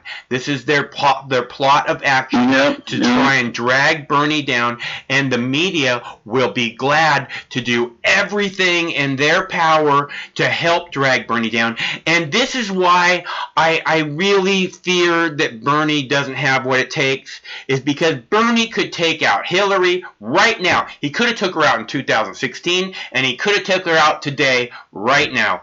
Bernie could have taken out Elizabeth Warren the other day, and he chooses not to. Okay, so I'm afraid that he may not have the killer instinct that it takes to be able to stand up against someone like Donald Trump on the debate stage. And if that's true, that would be very sad if we were to make him the nominee, and then he just doesn't have what it takes, because that's how he acts. That is very scary. When he comes up against someone like Warren, when he comes up against someone like Hillary, he just submits like a fucking dog that's been beaten, rolling over on himself and pissing himself, dude. That's what he looks like when these people confront him, and that's my main concern about Bernie. I agree, man. I think he should start swinging more. Yeah, he needs to fucking take. He's really passive aggressive, or. Yeah. Can we just not talk about this right now? You know, fuck that. Look, man, this is what we're here to do, okay? We're here to fucking discuss this, and what needs to be discussed is that she's crazy. Hillary Clinton was fucking crazy, okay? And it's so easy for anyone to go, oh, really? Tulsi Gabbard is a Russian agent. The medic. No, that's baloney. Yeah, I mean, right. And yet we act as if Hillary Clinton actually has credibility instead of early onset Alzheimer's, right? Well, she has no credibility in my book. Hillary Clinton is a freaking... No, I'm talking about the mainstream media acting as if she... Oh, yeah. Well, they have no credibility either. I mean, look what they do. I can't even hardly watch the news. I'll watch clips like from your channel, or I'll go to other YouTube channels and like watch clips of other clips kind of thing. But it's like... It makes me irritated because... You know, we got 3 years of Russiagate because the Democrats couldn't own the loss, right? Mm-hmm. And then you get another year of Ukrainegate, which I think Biden was just as guilty as, anybody else in that. I mean, you can't explain your son getting a job like that, you know what I mean? It doesn't make sense. It's like, it's fucking probably not illegal, but it's definitely immoral if you want to be legit about your beliefs, if you claim you're against something or an idea. But Biden never really claims against that stuff. I hate nepotism. I hate it when I see it among stars in Hollywood. You see it a lot in the fucking. Yeah, did you hear? You see it a lot in the news. Did you hear about Pelosi down in California? She wants her daughter to run. In politics, you see it a lot. I fucking hate nepotism. So, I hear what you're saying. I get it, man. It's these people are fucked up. I think we got plenty of nepotism around here already, man. I think technically, you had 20 years of Bush in the last 30. Yeah. So yeah, and we can definitely see it. We had Bush Senior for 8 years. No, 12 years. And then we had Bush Jr. for another 8 years, right? So it was like 20 years. Yeah, right. We had, for 12 years we had HW, and then we because he was the VP, and I think towards the end there he was doing all the decisions for Reagan. And motherfucking George W. Bush was never elected president, okay? He was installed in the 2000 election by the Supreme Court. The second election was totally rigged. And then in the second election, there's people, John Kerry, after the first election, and fucking W wins because the Supreme Court says so. John Kerry promised, I vow to you, I will make sure every vote is counted, right? And there's people standing in the fucking freezing rain in November in Ohio waiting for hours and hours and hours to vote. I lived in Ohio in 2004, which they do not do for an incumbent president. People don't wait for hours and hours and hours in freezing rain. They go, oh, well, he's the president. He's good enough. They don't do that. But for the change that we desperately need and want and desire more than anything, I fucking wait here for 8 hours in the fucking freezing rain, which is what they were doing. And they shut down all these polling places in Ohio. Yeah, they do that all the time even now, man. And then John Kerry, who promised to make sure every vote counted in 2004, before all the votes are so close in Ohio, and before all the votes were even in. He fucking does. He says, "Oh well, I concede that it looks like George Bush won the election," and then they do their little fucking skull and bones handshake because they just both happen to both belong to this secretive fucking society, skull and bones. I think they were both insiders. It's like Hillary and Trump. So they do their little secret fucking skull and bones handshake, and the deal is done. Yeah, that's all. I lived in Ohio at the time when that happened. Yeah. Okay, I was delivering newspapers to a small town. We delivered newspapers just to about everybody in this town, which is about 250 people, right? Uh-huh. And then we did some rural newspapers. I got a gist of how many people live there because we delivered papers there. We delivered in the rich neighborhoods, the moderate neighborhoods, poor neighborhoods in some cases. There wasn't no more than 600 people living in that town. But I'll tell you this, in that polling location, in that town, the vote was like 300% above what we noticed around that town. So I already kind of, and another thing was that guy that died in the plane crash, come on, man. That guy that said that there was a fail-safe in the system where there was a crash in the election system. Yeah. It would automatically default to another server. Yeah. And that server just happened to be the one in the White House. So it was like, oh my gosh, really? It's all in your face. And it's probably worse today than it was then. Because most of these people are voting machines now. Every state, Texas is just nothing but voting machines. Yeah. So they could, and I asked last time I voted, I said, I want a receipt. And he looked at me and said, what? Like, I want a receipt. And she's like, why? I'm like, because I want to know if this vote was counted right. Yeah. And she looks at me and just tells me, I gotta leave. And I'm like, well, I mean, at least with the paper ballot, I know it's going to be counted right. Yeah, I like the idea of doing like mail-in ballots or the absentee thing or like a ballot. Yeah, like everybody a good old ballot. I really like the idea of everybody voting on their phone because then it would be easy for everyone to participate. You know, you got to be careful though with that one. Yeah, that's the only thing is there people on 17 phones or whatever. But I'll tell you this right now, I think the elections in some states are totally rigged. I think you've seen it when Bernie ran against Hillary. Especially I think it was Michigan or Minnesota. Mm-hmm. He won 71 counties, and he happened in the 71 counties that were not fully integrated yet into the voting machine system. Yeah. And he lost to one county that was the city. Where the city was. That was the only county they were won. Yeah. So it was like, man, you know what? This all stinks. Yeah. And then they'll tell you, well, Bernie got 15% of the vote in Texas in 2016 or something like that. So I'm like, I know a lot of people in Texas. Nobody wanted to vote for Hillary down here. They don't like Hillary in Texas. Trust me on this. Yeah. I agree. But hey, yeah, go ahead. I want to try and let somebody else call and get somebody else's opinion. Okay, I'll get off the phone here in a moment. But yeah, this thing, I just don't trust the elections if they're on digital because, they actually have videos of little kids cracking the election machine. Yeah. So that's that about that. But no, man, this whole thing about Bernie, I think Tulsi is honorable. Yeah. She's a very honorable person. Yeah. I think she's spot on when it comes to issues.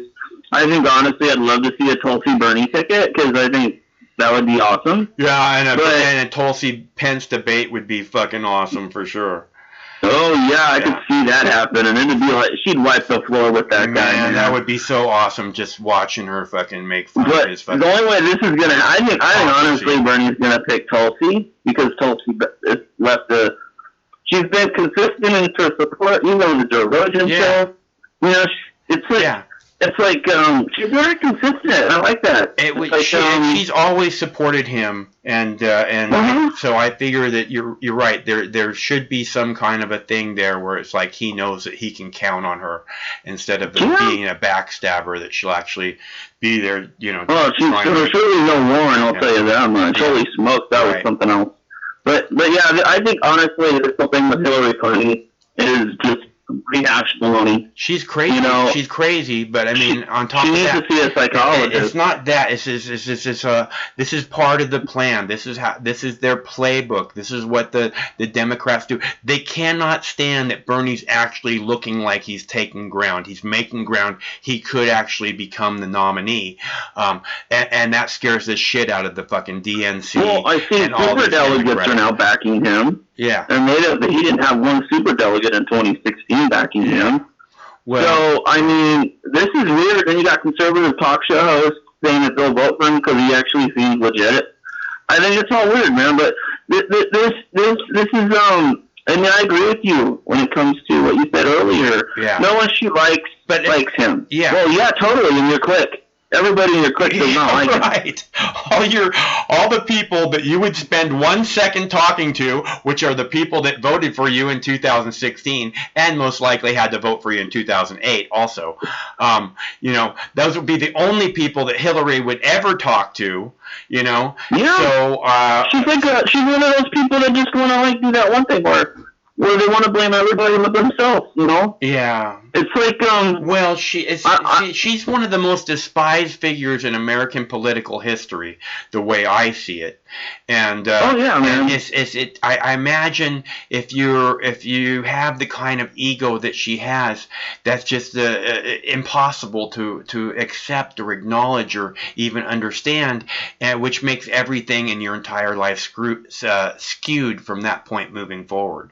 Oh yeah, well, I believe that you can be institutionalized if you go into politics. It could have been that she started out differently and then she changed because she was in it for so long. But honestly, I think that's who she was and has been the whole life, So I don't trust trust her. I don't trust Biden. I don't trust. No, Biden's I don't trust horrible. Biden seems just equally horrible to Hillary. I mean, I would put them in the same fucking There's like 5 videos of him saying he wants to cut people's Social Security and Medicare. And then he goes out there and says Bernie's lying, and I'm like, I don't have to like look up videos Bernie put out to see this myself. I go to C-SPAN on YouTube and find the videos. Yeah. So it's like, you know, you're so full of it, man. We know you're full of it. You're lying to the voters. And Bernie should be more aggressive towards you, which he is aggressive. He did tweet tonight, and he's getting a lot of love for it because he finally hit Biden back. Good. He does a recording of every time basically Biden's against even VA benefits, man. He's against veterans benefits. These people, they don't represent. I mean, that's the thing is when they say, you know, Bernie's not a real Democrat, and you're going to hear that now again and again. Okay, nobody likes him.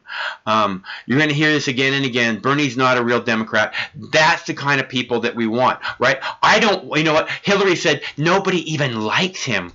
I don't want a politician with all those shitty scumbag politicians up there that are fucking, in my opinion, war criminals. You know, I don't want, if I was to go amongst them, I wouldn't want them to like me either. Okay? In fact, I would probably work to make sure that they didn't like me. I hate that what is her name? What's her name? Albright? Madeleine Albright? Yeah. I think she's a horrible war criminal. I think well, all these people who have voted to start the Iraq War, who have voted consistently from year one to keep the Iraq War well funded so that it continue to operate for as long as we can fucking suck the money out of the fucking American people. Those people are they're responsible for the deaths of so many innocent Iraqis. Oh yeah, man! And I remember seeing it. I mean, Madeleine Albright said they say that like only 4,000 of our troops died in Iraq, but 20 of them a day are committing suicide back here in the States. Okay, which is way more than 4,000. Okay, that's like 5,000 a year. Okay, so. Listen, I gotta go. I want to get some other people's opinions. All right, man. Take care. All right, thanks for calling. Okay, so, and he's right about the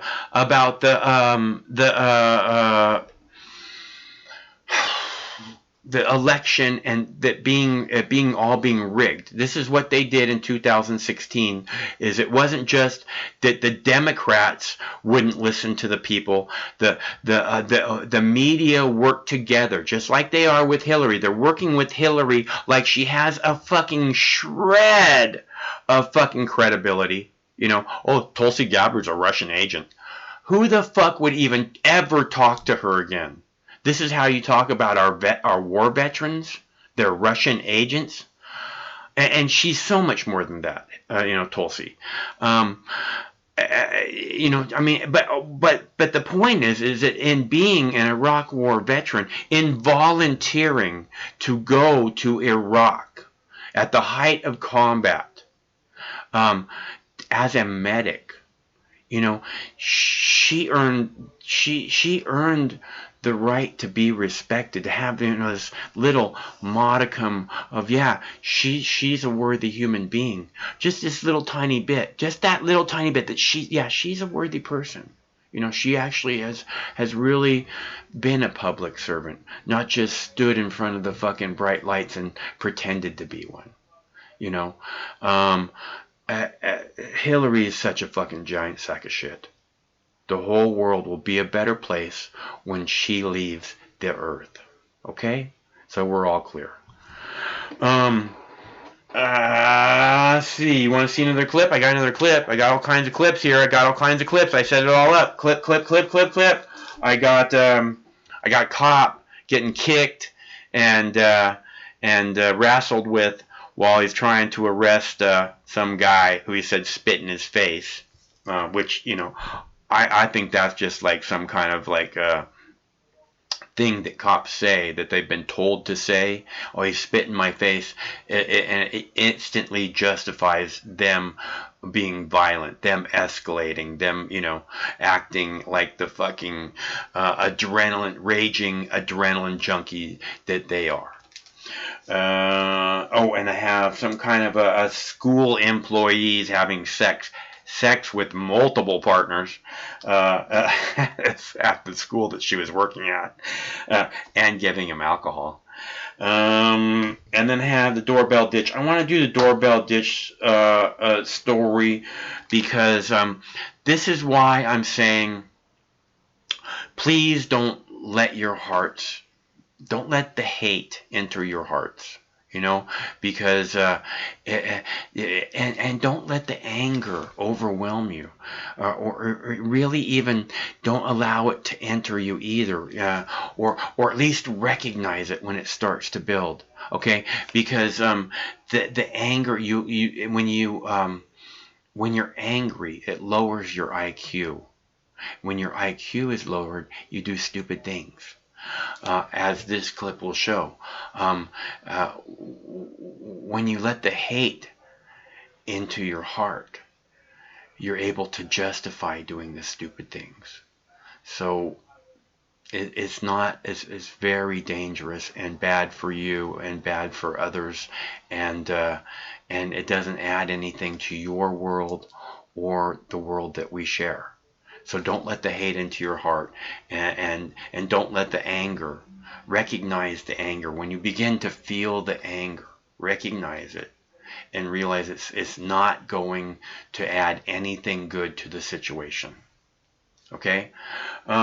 So if you can, you will be a much more aware human being, and things like this hopefully will never happen in your life.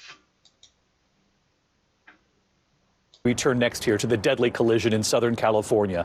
A car ramming into another car with 6 teenagers inside, 3 of the teenagers killed.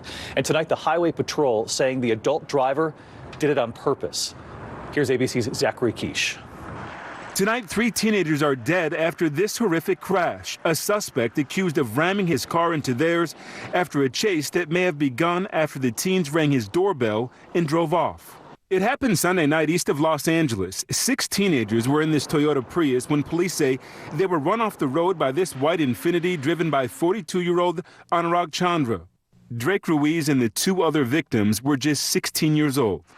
Police say Chandra left the scene and an eyewitness followed him home, where he was taken into custody. Our investigation led us to believe that Mr. Chandra intentionally rammed the Prius. As police investigate a motive, Drake Ruiz's mother, Debbie, says the teens were playing a game known as Ding Dong Ditch, ringing doorbells and running when a man came after them. When he came out and got in his car to chase after them, then they fled for their lives, basically. An emotional vigil was held overnight at a church 2 of the boys attended. It's just quite a family here, so when something like this happens, it hurts. Chandra is facing multiple felony counts, including 3 charges of murder. Tonight, he's being held without bail.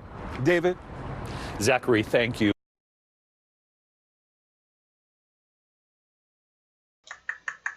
All right. So I hope you see my point about, not letting the hate enter your heart, and don't let and recognize the anger. If the anger level begins to rise within you, realize it adds nothing to your world. It adds nothing good. Nothing good will come of it. And try and move forward, leaving it behind. It's the best plan of action, trust me. These road raging things, cars are so dangerous, man. It's partially why I don't drive. I really just, you see this, how many people die from cars, right? I don't want to, I really would hate to contribute to those numbers. Not that I would, I've always been a very good driver. I just, I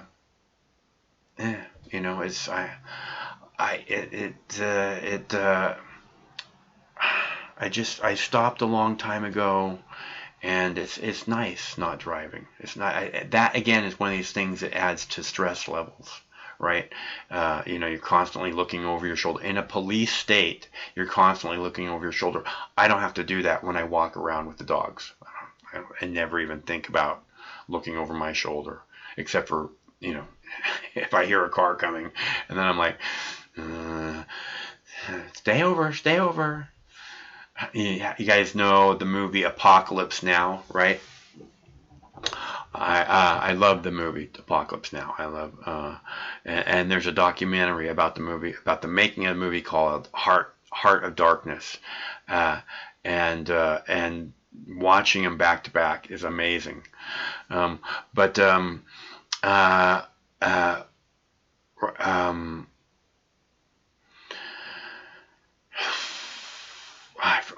Right. When I'm walking the dogs, I get up and I eat a brownie, right?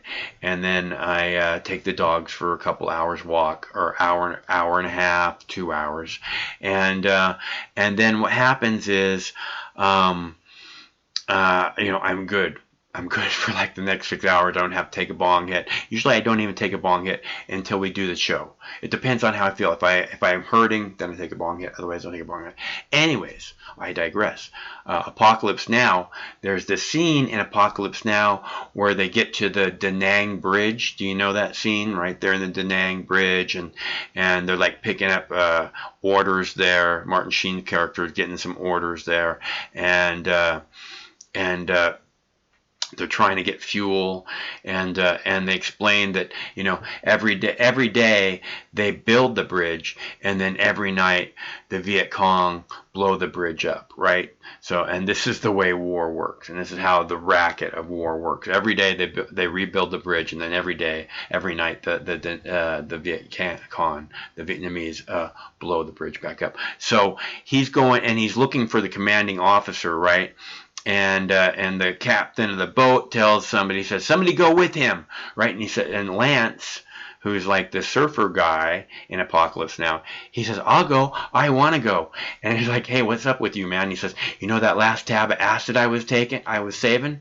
I took it, I dropped it. I'm like, oh, far out, man. So, and there's like all these bombs, like all these mortars and grenades and all kinds of stuff going off everywhere. And Lance is just like all big-eyed. And right, he's got this little puppy, right? He's got a little puppy, and he's carrying it around inside his fucking vest or whatever it is he's wearing. And there's these trenches, right? They're just fucking bullets whizzing by and fucking explosions everywhere. And so they got these like 10-foot deep trenches that they're all walking around in, right? And they're walking, trying to find this commanding officer guy. And Martin Sheen looks back. And Lance is standing up out of the trench, and he's just like looking at all the explosions and the rockets shooting over and everything. And he's like, wow. Right, with his puppy in his little pouch, and he's like, and Martin Sheen's like, Lance, get down here, right, and that's what it's like for me when I walk the dogs, right?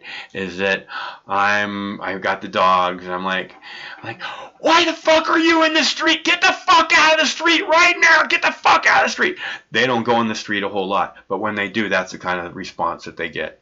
And whenever cars are coming by, it's just like, fucking bullets whizzing by 50 miles an hour, and I'm like, that's how I describe to friends of, that scene from Apocalypse Now when they're at the Da Nang Bridge.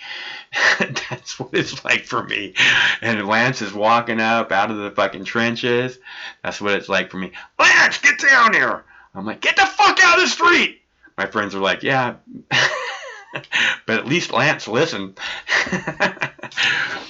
No, they're very good dogs. They don't go on the street. They listen very well. They're very smart. I think dogs have a hard time judging how fast cars are going, So it's kind of stressful for me. Get the fuck out of the street. I do that a lot. Somebody call the roach.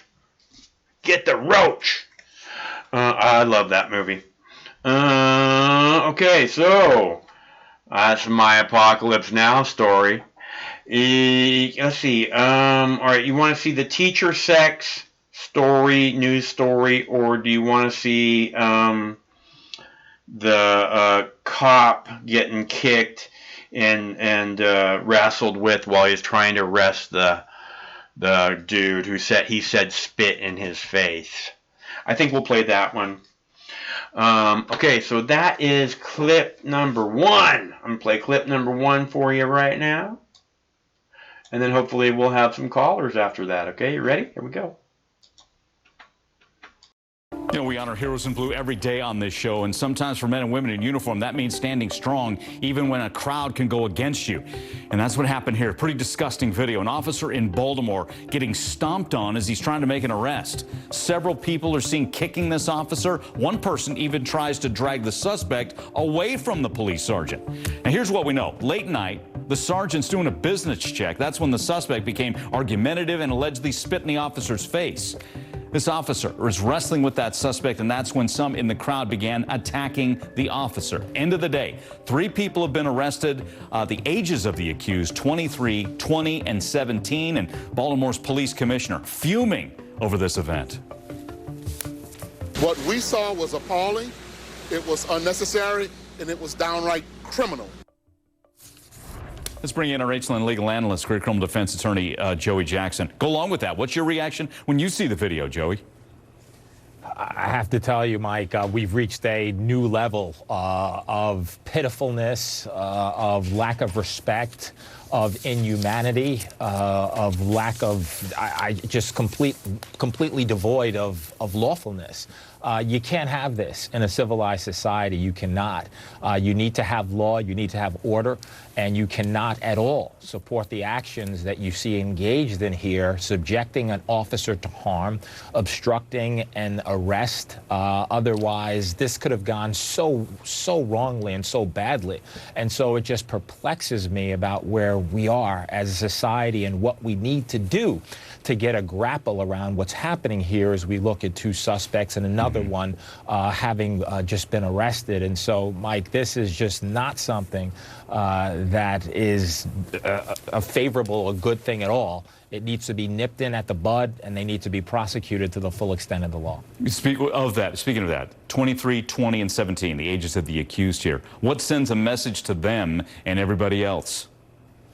Well, the fact is that when you look at really why you have prosecutions, you look at number 1, punishment, you look at number 2, deterrence. And I think that's where it has to be. They are young men. And yes, there's that rehabilitative component, but something needs to happen to send a message that you just cannot have things like this occurring. You can't have people taking it upon themselves to feel that they should be invited to get down and to do something like this on the floor, grabbing them away from the officer, kicking the officer, otherwise assaulting an officer.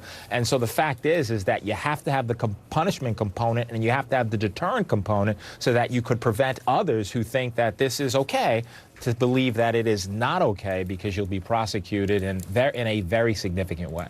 And you know, to add to the disgusting nature of this is where this began. I mean, an officer's just trying to do his job, business check, find out what's going on, and the suspect, the original suspect, becomes argumentative and actually allegedly spits in the officer's face. It's Joey, what you were talking about at the beginning, just a new low, it seems, where we are. Yeah, I really think so. I mean, look, here's the bottom line. The bottom line is that the police need the community and the community needs the police. Allow this to be a teachable moment, perhaps to bridge that gap, to otherwise go into the churches, go into the schools, go into the communities, and have police speaking to the communities and having them know and understand that they will be respected and they will be policed in an adequate and appropriate way. But certainly police need to and have to have the respect that they deserve to do their job. If not, it'll get worse. And the fact is that there could be deadly force that's used, and none of us want that. So we got to get a handle on this before it gets out of control. That is out of control. Absolutely. All right, Joey, thanks again. We'll be checking in with Joey throughout the show. And you see the label on there, Heroes in Blue. Heroes in Blue. This guy who's wrestling with this guy because he said he spit in his face. right? Which again is the standard cop line that they use. Oh, he spit in my face, to justify escalating, to justify violence. How many hundreds of times have we heard cops say, "Oh, he spit in my face," right? I've heard it so many times that it's really, really difficult for me to believe. And plus, you see those guys kicking? You see the way they were kicking that guy? Here's the deal, okay? If you're going to kick him, make it worth it, okay? Because I'm pretty sure you're getting charged with assault, even if you do your little pretend kicks like you were doing. So make it worth it. And number two, if you were to kick as hard as you could, right? We're aiming for the guy's balls, aiming for his taint, just right. I mean, his crotch is right. Just kick as hard as you could. I'm telling you, if the cops had you in the same situation, they would kick you twice as hard, and they would be wearing steel-toed boots when they did it. And they would know all the vital areas to do it. You watch them. They stomp feet. They stomp ankles. They kick knees. They beat knees with the fucking batons. Okay? They're going for these areas that they know are extra super sensitive. Not just to fucking hurt you, but if they fuck up your knee's fucked up for life. Okay? That's the way it works. You fuck up your ankle, you feel that for fucking life.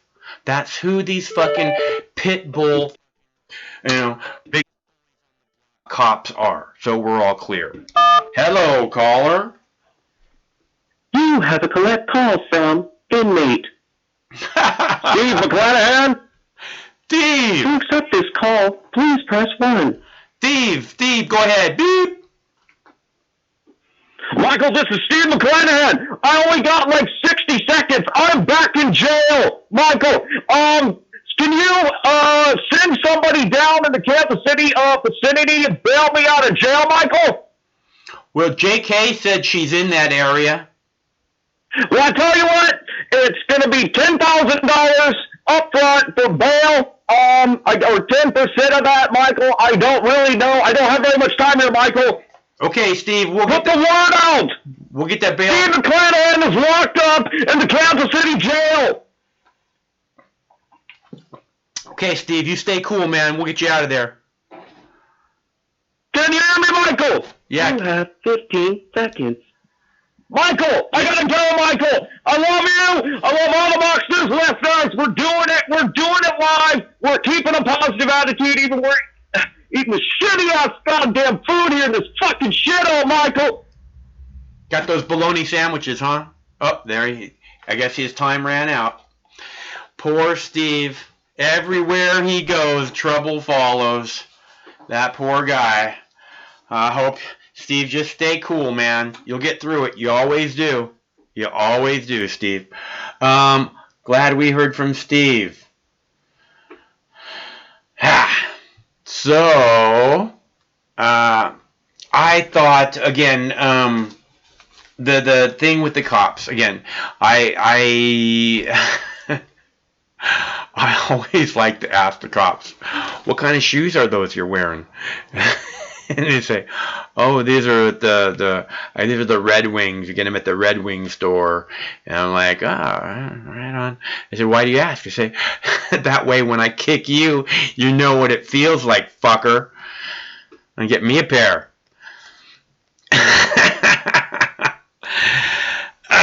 Because we love our police. We love our police so much. Don't we love our police? We love our police. Okay, so I have one more video. Teacher sex video. You want to see that? She's not a teacher. They keep referring to her as a school employee. And she's partying with the kids. Wow. So I have that video left, and then I have the Reefer Madness with the coronavirus. We can do that one too if you still want to. Let's see. And if anyone wants to call, the telephone number is 805-669-6397. Operators are standing by. That's 805-MOX News. Okay? So if you want to call, please call. Otherwise, I know. Mox News survives solely on contributions from good people like you. So please, if you can, give a little something back, because it makes a huge difference. It's the only reason Mox News is still here, is because, I mean, I've never made a dime off of advertising. I've not monetized a single video. And the only reason that Mox News is still here is because of good people like you who took a minute to give something back. Okay, so it's easy to do. It should take less than 2 minutes. There's clickable links here in the chat room. There are clickable links in the description box of this video, or you can go to moxnews.com. Like I said, it should just take a minute, and it makes a giant difference in my world. So if you can, give a little something back, I super duper appreciate it. Okay? That being said, also, we have Mox News t-shirts. It's very nice, thick material, long sleeve t-shirt. This is an embroidered Mox News patch there.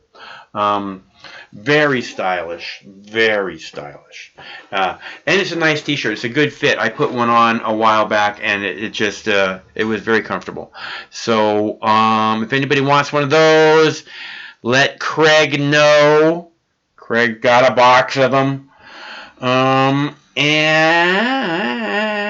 we're not getting any callers. So I'm going to go ahead and do the teacher sex story. Okay? You ready? And it's not a teacher. They keep calling her a school employee. So here we go. Here's a little reminder for everybody. We send our kids to school to learn, not become victims of crime. You talk about broken trust. Here are the allegations. Want to show you 35-year-old Heather Kaishan, now a former school employee in police custody. She's accused of being involved in a sexual relationship with several students. Now, cops say she was denied bond, faces charges that include aggravated child molestation, contributing to the delinquency of a minor, furnishing alcoholic beverages to persons below the legal age, and sexual assault against a person enrolled in school. It is not clear if she has an attorney. We've attempted to reach out to Kaishan's family, but we have not heard back as of yet. A school spokesman told the Atlanta Journal-Constitution she's no longer employed with Barrow County Schools. Let's bring in, she's a trial attorney, criminal defense attorney, Misty Maris. Misty, how serious are these charges this former school employee is now facing? Mike, these are extremely serious charges. So the aggravated child molestation charge that's against this former teacher, that carries a minimum sentence of 25 years, up to life imprisonment. So these are very serious charges. Also, in addition to the molestation charges, Georgia actually has a unique statute that says anybody who's in a position of disciplinary authority over another, and then the statute actually enumerates the teacher-student relationship. That's another statute that's at play here. And provided that the prosecutors can prove that the sexual contact happened, that is going to also carry some very serious penalties, depending on the age of the student. As a student gets younger, the penalties and the potential jail time begins to increase. We don't have too much information about the victims here, but this could be a lifetime sentence if she's convicted. Wow. And again, the allegations are several students. How does that hurt a defense when you're not talking about one incident, but several? When you're talking about several students, automatically from a defense perspective, you really do have an uphill battle. First of all, as a defense attorney, you do have to look at each situation individually to see exactly what defenses might be available depending on each particular victim. But look, Mike, you know, when you're in front of a jury and prosecutors would likely be able to present evidence of multiple victims, it is very difficult to get over that hump. It's absolutely outrageous, if true, that a teacher, a person in a position of trust, would sexually abuse not just one student, but multiple students. That pattern is going to be very detrimental to any defense. Yeah, allegations. She's using booze potentially to apply the students as well. As more details become available, we'll definitely pass it along. Misty, thanks. We'll check back with Misty here in a little bit. And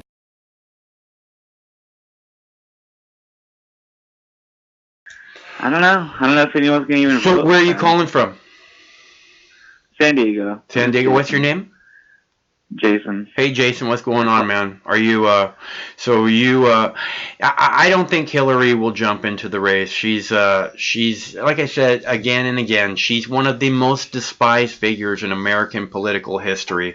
And it's like, she's the only one who doesn't know it. I think she'll just do it just for the fundraising, just so she could fucking rake in the cash again and then write another book. It's just too like, late. That's all she does. And that's exactly why they do it. So they can act like they have the credibility to fucking be president, and then that makes it so they can charge more for their speeches, and they get a better deal when they go to write their books. That's what Newt Gingrich did for like 25 years since he was in Congress or whatever. He fucking didn't do shit. He just pretends like he runs for Congress or for president. Right. And that got him. A spot as a Fox News commentator again and again and again. Yep. So. He had the bills. All right. Well, what's going on, Jason? You got anything else? I don't know. Like, is there anything else going on in the news? I mean, Trump's impeachment. Like, what do you think? Marijuana causes heart attacks now. Did you know that?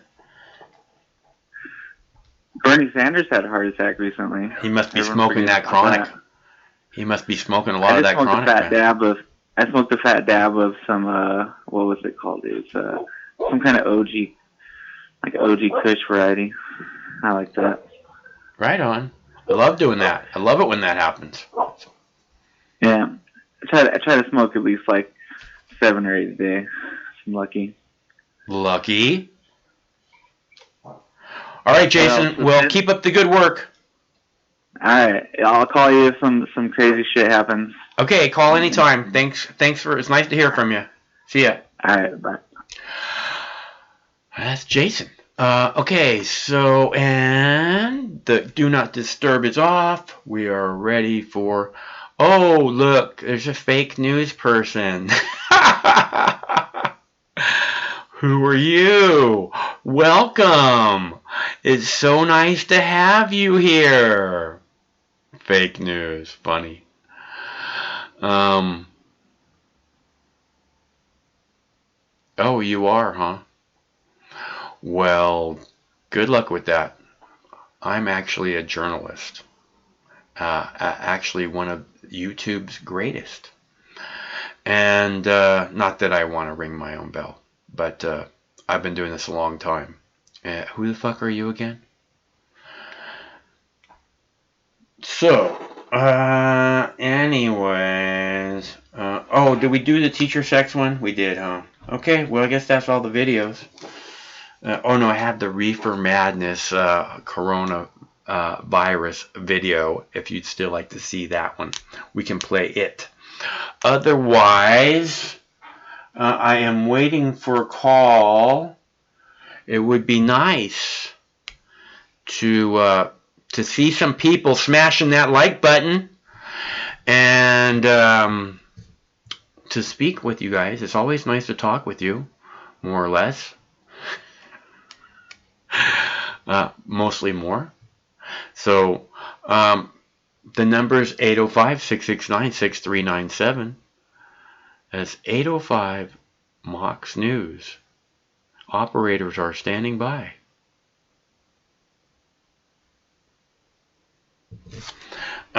Okay, otherwise I am pretty much good. I'm good. I mean, we did 4.5 hours last night, so I don't mind if we just do 2 hours tonight. It's no big deal.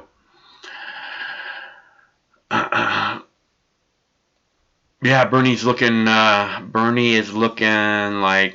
he looks strong. He looks like he's actually making it so the Democrats are very concerned that he's going to be the nominee. That's why this reaction is coming from Hillary Clinton. That's why the mainstream media is going to pile on it. That's why we got this thing from Elizabeth Warren last week, is because Bernie is looking strong. Bernie is looking like he has the support of a lot of people, and that if these other fucking hacks would get out of the way, he'd probably be able to make a lot of news and get a lot of people behind the ideas that he has been trying to get people behind for the last 20 years. So yeah, Bernie's looking good. He's looking like the media is going to be very threatened by them. I knew I'd get you to call. Yeah, you know how to trigger me, Mike. How you doing, Michelle? I'm doing fine. How are you? I'm good. Are you at home now? Yes, right I am. So what's going on? Oh, Hillary's bashing Bernie again. You didn't hear Hillary bashing Bernie? No, I'm a freaking second shifter. I missed all that shit. Oh, here, let me play it real quick for you. Can you listen if I play it, or you're on your phone? I can hear. Well, I'm on my phone, but I can hear it if you keep the sound on. I can't keep the sound on. I can't do it on this end. All right. Well, just tell me about it. Okay, so Hillary is saying that Bernie never accomplished anything and that nobody even likes him. Those are the words she said. No one even likes him, and no one wants to work with him, and no one even likes him. And then Tulsi Gabbard responded, "We're not in high school anymore, Hillary." Bam, bitch! Oh, that's good stuff right there. Hell yeah! So I love it. Yeah. You know what? The balls on Hillary. I've been waiting for her to start attacking Bernie because she's been getting after everybody else. And like you said, maybe it's because now they know that Bernie really is a fucking threat. Yeah. Now they fucking see it. Now they've been in denial all this time by, saying Biden. Yeah, with their fake polls, acting like they actually want to believe their fake Biden polls. Well, of course, because that way they don't have to do anything. Yeah. And now that they see, oh shit, okay, we can't deny it anymore. Yeah, because Bernie's going out there and he's fucking putting the work in. I mean, he always has. His whole career, it shows. You see all kinds of things that he fights for. Maybe he doesn't get a bill passed, but that's not because that he didn't vote for it. So it's, now they're waking up. But Hillary, shit, it's about time she found her balls, but she better be careful because Bernie can fucking destroy her ass. It's like he's already pretty much like gloves are off. And so Hillary, who the fuck is she? Nobody even cares about her.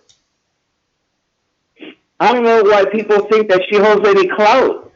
Who really gives a fuck about her opinion? Everybody knows that she's all about corporate greed and everything, so shit. I don't know. I think it's good. I think it's a good sign that she's attacking Bernie because, like you said earlier, now everybody's seeing that people are listening to what Bernie's saying. It's like common sense. Well, I think what they're seeing is that Bernie's getting the biggest share of the donations, and that most of it's in small numbers, like $20, like it averages $20 or something like that, which means those people are able to donate again and again and again, and the other candidates aren't getting that kind of support, and as soon as the other candidates get the fuck out of the way, Bernie will be able to get that money too, and then he'll actually be able to compete. So I think that I think that there's a chance that we might be able to make something interesting happen out of this election still. Yeah, the thing is, they kind of downplay it, like when Biden was making more, donations to him, they were downplaying it because it was like, okay, say he got this X amount of money, how many people actually gave money? Mm-hmm. Because less people, then you know it's the rich people going to their limit. Right. They can only do it once a year.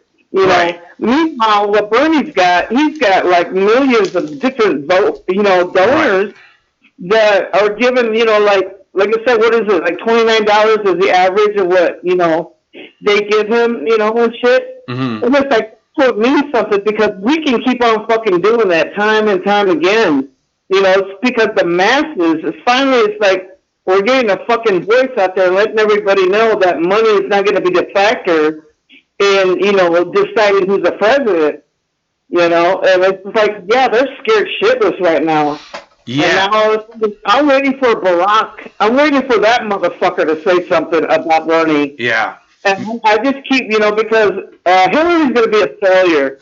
She's coming after everybody. Everybody knows she holds no weight. Well, Hillary is a failure. I mean, everything that she's done, like I said, she's one of the most despised figures in American political history, but she constantly portrays herself as this hero of a public servant, but that's not how the American people see her. Man, shut the fuck up, man. Yeah. That man, she could just fucking already give it a rest. Jesus Christ. She's nothing but a pain in the fucking ass. But it's just like any other fucking troll that you have, and I see you got plenty on your show too. Man, but just the other fucking troll, they'll get tired of it. You don't pay attention to them, so shut the fuck up, whatever. They'll see it. Well, she won't get tired of it as long as people pay attention to her, but as long as they act like somehow the things that she says have credibility, she will never get tired of it, because that's all she wants is people to believe that she has credibility, which she has none. So why? That's why I'm like, why is the media even talking to this cow, I don't know. Well, because they're saying what they all want. Right. Because of their agenda. She helps push their agenda further forward. Of course. Yeah. They all want something to try to knock down Bernie a peg or two. Yeah. But every time they come up, just like when they were attacking AOC, she kept coming out, freaking guns ablazing, and it's like, you can talk shit all you want. And she always my God, all of them face palm, just shooting them down because they don't have anything on them. All but fucking lies that, the media lets them talk and lets them say, just change the words here and there, and it doesn't really look like you said that he said it, but, everybody's kind of, innuendo kind of thing, like, man, it's so shady out there. But I'm telling you, I'm waiting for fucking Barack to say something. Yeah, I hear you. I know you keep mentioning that, and I'm waiting for that too. I think as soon as he weighs into the fucking race, people are gonna be like, "Fuck that guy so much, man." He had his fucking chance, and now he wants to act like somehow we should listen to him when he fucking had his chance and sold us down the fucking insurance, giveaway river. And people see that shit now, though. Yeah. It's like, he doesn't have the support like he used to have it. Right. And in all cultures, they've all fucking figured out, like, okay, you were supposed to make everything, like, good for us, and, here we go with the change. And they were all disappointed because it's like, you were finally in the White House, that you could actually did something. He did nothing. And every one of them voters who voted for him twice, they'll remember. So if he does something against Bernie, shit, guess what? Bernie's got new voters now, so right. It can go either way. It'll be crazy. That brings attention to Bernie. Go ahead and say shit about Bernie. Go ahead. No one even likes you. What the fuck is wrong with you? What the fuck is wrong? No one even likes him. It's like she's in this fucking clique, Yeah, I will see your ass after school. Right. Oh my God, she's a fucking mess. And another thing that's really good about it is because the corporate media always covers Hillary. So if Hillary says something about Bernie, people are going to be like, well, who the fuck is Bernie? We've never seen that on this show or any show. Now all of a sudden people are looking at Bernie and being like, hey, well, wait a minute. Why haven't you all talked about it? Man, they're really going to shoot themselves in the foot. Yeah. Which is going to benefit Bernie because now he's got some airtime, right, which he's fucking deserved. and earned that shit, but he's being disrespected as always. Right. You know, so right. I'm telling you, revolution this time around, it's really picking up the steam. Yeah, right. I think that this is probably a good fundraising opportunity for Bernie. I think that all the people that despise Hillary Clinton, seeing her, just like I was talking about with Barack Obama, you know, I mean, it's like, okay, you had your fucking chance, now go the fuck away. You know, we don't need, you had a chance to make a difference in our lives, and you chose a different path. Okay, Hillary Clinton never made a fucking difference in a single person's life, okay, except for her own. You know, so don't even begin to think that, you know, somehow she deserves the opportunity. No, she's had the opportunity again and again and again and chose to do something else. Okay, so it's just like with Donald Trump. Okay, Donald Trump said, "I'm going to end these endless wars," and then the Iraq government says, "Get all your troops out of our country," and Donald Trump says, "We'll leave when you pay us for all the bases that we built." Which means Iraq is never going to pay us for that shit, which means Donald Trump, as long as he's president, the troops are never coming out of Iraq. Okay, so you want endless war? Just go ahead and can vote for Donald Trump again, because that's the promise that he promised you was he was going to end, and that's a and he's not keeping any of his promises. Where's the fucking wall? How come people aren't chanting "build that wall" anymore? Not because it's built. Shit, so now everybody's fucking scared that we're about to get nuked. Shit. Maybe. You know? I mean, it's like, how quickly they forget. But once it comes, you know, that's why I always try to pay attention to the news when it comes to a big sporting event. Like on Super Bowl, I'm going to be paying attention to the news, because that's when the politicians do their shadiest shit.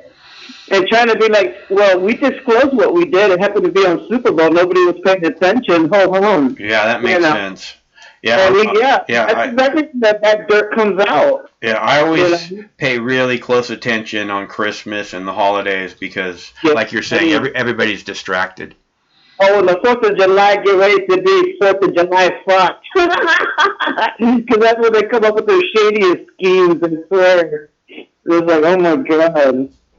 But yeah, Obama, he had his fucking chance to fucking do right by the people.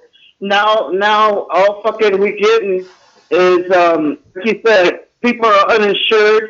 The fucking government is cutting the disability checks and food programs like Meals on Wheels that take people, you know, like a meal a day so that way they can fucking eat because they can't get out of their houses because they're old. Right. You know, they're gutting the shit out of everything, and anybody that fucking says, I'm pro-Trump, it's like you should just fucking slap yourself. Just fucking either that or just fucking headbutt the wall. Just say I'm pro-hate. I'm pro-hate.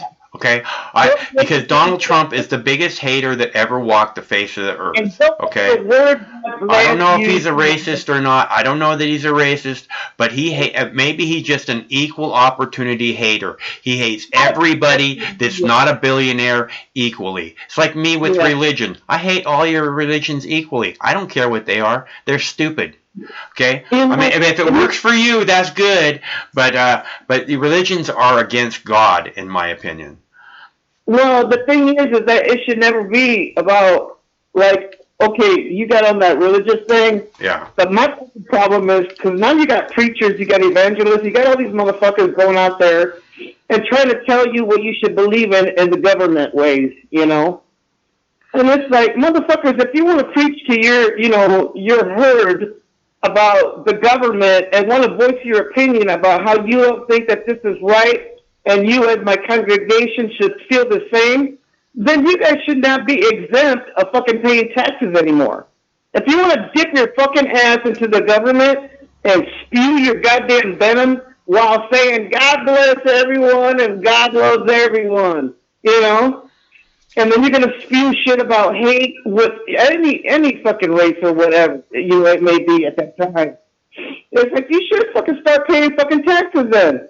Then you can say whatever the fuck you want. Churches, but I'm thinking they're not recognizing separation between church and state. What the fuck? Yeah. I mean, it's on our money, but goddamn, now it's really like, fucking, let's just let it out there. We're a Christian nation. Motherfucker, I'm Catholic, and I don't even go to church, but I believe, you know? Yeah. But it's like, you know, I'm sick of these fucking mind fucking people. Like, oh my gosh, man, it's crazy.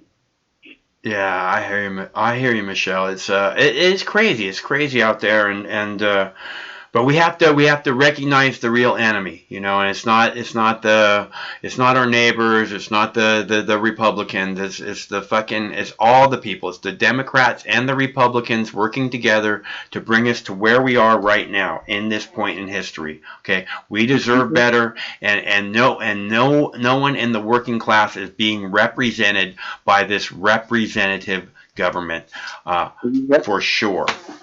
Mm-hmm. Yep. That's why when they say that Bernie's not a real Democrat, it's like, fuck. I'm glad she says it like that. Yeah, fuck yeah. It's some credibility. Right. Well, you know what? When she says, and she says, no one even likes him, Michelle, the way I see those people in Congress is that they're all like war criminals. You know, they're all conniving, criminal-minded type people. And if you go there and you're amongst all these conniving, criminal-minded people and no one likes you, that's probably a really good sign. You know? Oh, yeah. Oh, yeah. Yeah. It's like the red-headed child, chingala madre, trying to get attention. And that's what fucking Hillary is. It's like, look at me, I'm still relevant. No, you're not, bitch. You know? Right. It's like, oh my God, you never were. I agree. It's like, shit. And like you said, she's all about war, and everybody is about war. So that's why they're looking at Pete. They like Pete because he is literally like a puppet. You know? Yeah. He'll do whatever the fucking they want him to do. Yeah. I agree. That guy's got no. If you want any kind of actual change, Buttigieg is not your guy. Hell no. I think Bernie Tulsi, man, would be badass. Yeah, I really like the idea of that, hon. Minds and shit. Yeah. And just like when they had talked about, you know, it's a possible, fucking what stupid, what's his name, Trump did, you know, with that bomb over there in Iran. Yeah. And Tulsi had it was like a minute, 20-second video that she put on there. She said, yeah, I talked to my comrades, and they said, what the fuck? Like she was holding a conference, and they were like, they didn't bleep it out or nothing. And I was like, see, that's what's up right there, man. She said, what the fuck is going on? Yeah. I was cracking up, like, holy shit. Yeah. But we need real motherfuckers instead of these robots that are up there. And these fake fucking cunts. Like, remember when Elizabeth Warren did that fucking thing where she says, hey, hold on a second, let me go get a beer. You remember that? And trying to act like she was a normal person or whatever. Honey, you want a beer? No thanks. You know, it's just so fake, man. You know what? You want to fucking act like a fucking human being? You say, hey, hold on a second while I heat up this fucking dab rig and get me a nice big puff. All right? Then I'll believe you're fucking real, you stupid cow. Yeah, right. Just like all she does is for, what is it, photo props, or what do they call that? Like photo cred? Photo ops? There you go, like that. That's all she does that for, is for attention, you know. Just like when DAW was on strike. She showed up in Detroit, but she made sure all the cameras were there, had an interview, said nothing about nothing, and then it walked off. Biden waited for the cameras to go on before he even took a fucking step. Yeah. The only one that was blocked from, you know, giving an interview was Bernie. He fucking marched with them and everything. And he had people around him to keep the camera guys away from interviewing him. And he was just like, no, I'm here to stand with the union. He's like, I'm not here for no photo op. I'm not here for an interview. Yeah. It shows you the people who are genuine and the ones who are just doing it because, you know, hey, look at me. I just help, you know. And Bernie's like, shit, I'm going to do what I'm going to do, whether you cover me or not. He don't give a fuck. Yeah. That's why these other ones are attacking him and fucking Hillary talking about women don't like Bernie. What women are you talking about, you crazy bitch? So if just your little friends, well then, yeah. You know, but fucking lunatic.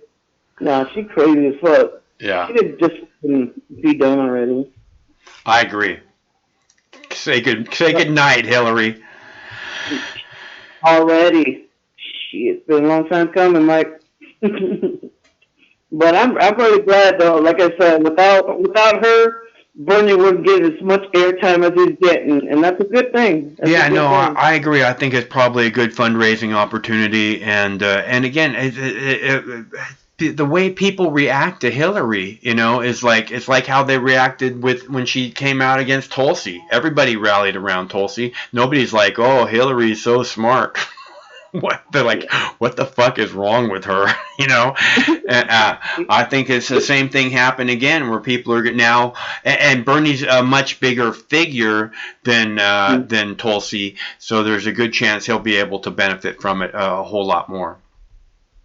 Yeah, well, definitely, because, like I said, he's fucking, like, pretty much blackballed off of the fucking news unless it has something to do that they can try to twist it, But the thing is, he's on the fucking air, he's on the air more than ever. You didn't even know who the fuck Bernie Sanders was back 2016, and they made sure of that. But now, Hillary, keep opening your fucking mouth. Barack, please do it. That way, the Google search will go up, fucking skyrocket as to Bernie Sanders, who is he? And then, if they do the research, shit, she's going to turn them blue. She's going to turn them all motherfucking blue. Yeah. You know what I mean? Yeah. So, hey, Michelle, I want to play another clip. So, it's good to hear from you. Yes, it was good to hear from you too, Mike. And play that clip and I'll check it out. Okay, I'll talk with you again soon, I hope. All right, take care. Bye. Okay, and I have the Reefer Madness coronavirus clip. I'll play that for you. So if you've had a heart attack and you carry extra weight around your belly, you're actually at greater risk of having another heart attack. This is according to new research. Doctors had already linked belly fat with an increased risk of a first heart attack, but this is really the first study that's linking a wider middle section to a second heart attack, even a stroke. Doctors warn the link is especially strong in men. So to reduce your risk, the study's authors are suggesting have a healthy diet, regular exercise, all those good things. Well, researchers say there may be a link between heart problems and marijuana use. A paper published in the journal American College of Cardiology looked at dozens of previously published studies. Among the findings, that 2 million people with heart disease say they have used marijuana. That's top 3 triggers for a heart attack. That it does include using cocaine, eating a heavy meal, and smoking marijuana altogether. The authors of the study say everyone should decrease their weed use, especially if you have heart issues. So right now, scientists from around the world, they are working on a vaccine to fight a new strain of a respiratory virus. We're talking 6 people who have died. More than 300 have been infected by the Wuhan coronavirus in Asia. And CNN chief medical correspondent Dr. Sanjay Gupta is with us now, because there's no one better than Dr. Gupta to break down what exactly this means. Because you hear, okay, it's in Asia, I'm fine. But now the CDC is sending people to 3 different airports. How likely is it that you can get in here? Well, look, I think the thing people typically think about is SARS or even MERS. Okay, so I don't really give a fuck what Sanjay Gupta has to say about that shit. But I wanted to show you again. They have their Reefer Madness study, right, that says that marijuana causes heart attacks. You need to press 1 to take this call. But they started off right with this thing with the obese people and saying, oh, if you have this big belly, this is and then so everybody gets in the mind, oh, you see that big belly and think heart attack and stroke, and then they go straight into marijuana causes heart attacks, right? So you're already in that frame of mind, and they just link the marijuana in on top of it, and then they throw in the coronavirus and they're thinking, oh, and this is gonna kill me too, and it's just this Reefer Madness crap that I can't stand, and it's programmed. It's the way they set it up is very fucking sinister, and it's mind. It's a psychological mind fuck operation on the American public, and I hate it. Go ahead, caller. What's up? Oh, what's up, man? I just wanted to say Bernie Sanders is a faggot. You like dick in your mouth. Fuck niggers. Fuck niggers. Fuck niggers. That's pretty much all I wanted to say. To be honestly. Your mom must be very proud of you. Yeah, oh yeah, real proud. Yeah, I bet. Yeah, you like Bernie Sanders, so you like socialism, so you just want to sit on your fat ass all day and do nothing and get paid for it? You're a Donald Trump supporter, is that right? Donald Trump's actually he's not the best president, but he's not the worst president. As long as Hillary Clinton's not in fucking office, that stupid bitch.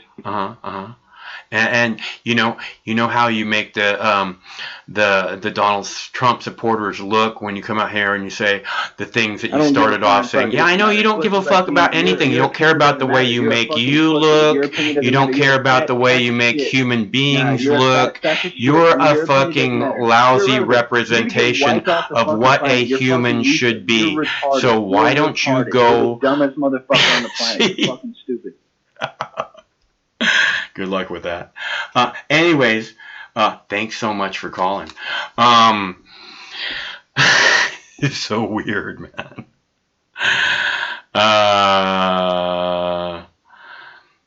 Let's see. My mom has always been proud of me. So you know. And I don't say stupid shit like that, do I? I don't come out here and go, da da da da da. Say this word that's a trigger word over and over and over again. To try and trigger you. Because I'm not a fucking idiot.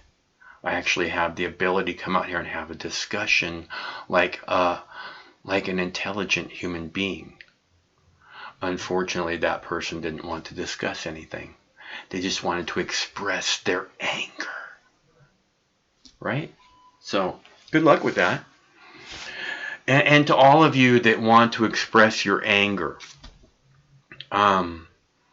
you know, I understand why you have the anger. I mean, look at this government we have. It couldn't be a worse government. Maybe if Hillary Clinton was president, it could slightly be a worse government, but it's just a fucked up piece of shit government that's a police state that believes you need to be babysat every second of every day. It masquerades itself as the land of the free.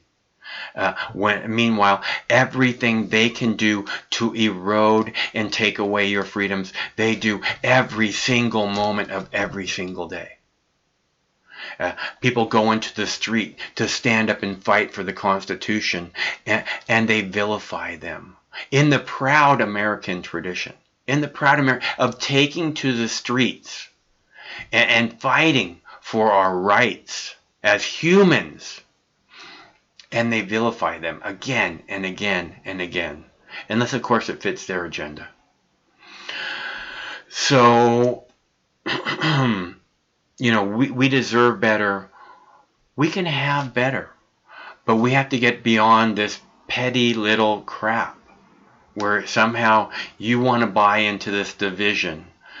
You want to buy into the anger. You want to let the hate into your heart. Okay? This is not a healthy, positive thing for you to do. And it's not that you're not a worthy person if that happens. It's that we all have to feel bad for you and somehow try and lift you back out of that after you've accepted that path of hate. You know, after you buy into the anger wholeheartedly. It adds nothing to nothing good will come from anger. Call. Hello, caller. Yeah, hello? Hello. Hey, can you hear me? Yes. All right, cool. I call in. I wanted to have a friendly debate about this Donald Trump thing going on. I heard what the last guy said, and I think that's very disrespectful to people who think, like Donald Trump supporters. That's ridiculous, man. You should definitely not be calling and saying stuff like that. You're making us look bad. You know what I mean? I agree. And, I think I think that the mainstream media pushes the narrative that all Donald Trump supporters are racist, and then you come out and you say stupid racist words and and act like a Trump supporter, and everybody goes, "Well, I guess the media's right on that one." No, man, it's literally not. Donald Trump is not racist, in my opinion. I've never heard him say or do anything that's racist. Okay, yeah, but you do know that he's a major hater, right? He just hates people equally, right? It's not a matter of race. He just hates people. I don't think he hates anyone but people who are ignorant. Like, just ignorant people. It's like, bro, the wall is being built, which is amazing. I'm glad the wall is being built because I don't have a problem. I don't have a problem with immigrants, right? I think immigrants are great. You know, the country is made from immigrants, so why not let people come in here? I hear you. When people come in here illegally, it's a problem because think about this, bro. What if you lived in Texas and an illegal immigrant came and murdered your family, right? And you were the only one left alive. They would have no proof that he did it. They wouldn't know who did it because it's not documented. I live in a sanctuary city, so we have plenty of illegal aliens here. The thing is that I've always said that after September 11th, the border should have been completely shut down until they could say, now we know, we can tell. It's not a matter of we need a wall and we have to keep people out, but we know every single person that enters this fucking country. Exactly. And it hasn't since 2001. And the reason that I brought that up again and again since 2001 publicly on this page and on all the other pages is because little 4-year-old girls walk across the Mexican border on a daily basis, completely undetected, for over a generation now, since 2001, or for a full generation. And every day we have to hear how the terrorists are coming to get us. Well, if a 4-year-old girl can walk across a fucking border undetected, so can a fucking terrorist. So the terrorist threat is completely unreal. Okay? We're being sold a load of shit from the Pentagon and the White House and the Congress, and the real threat is not people that are trying to immigrate here.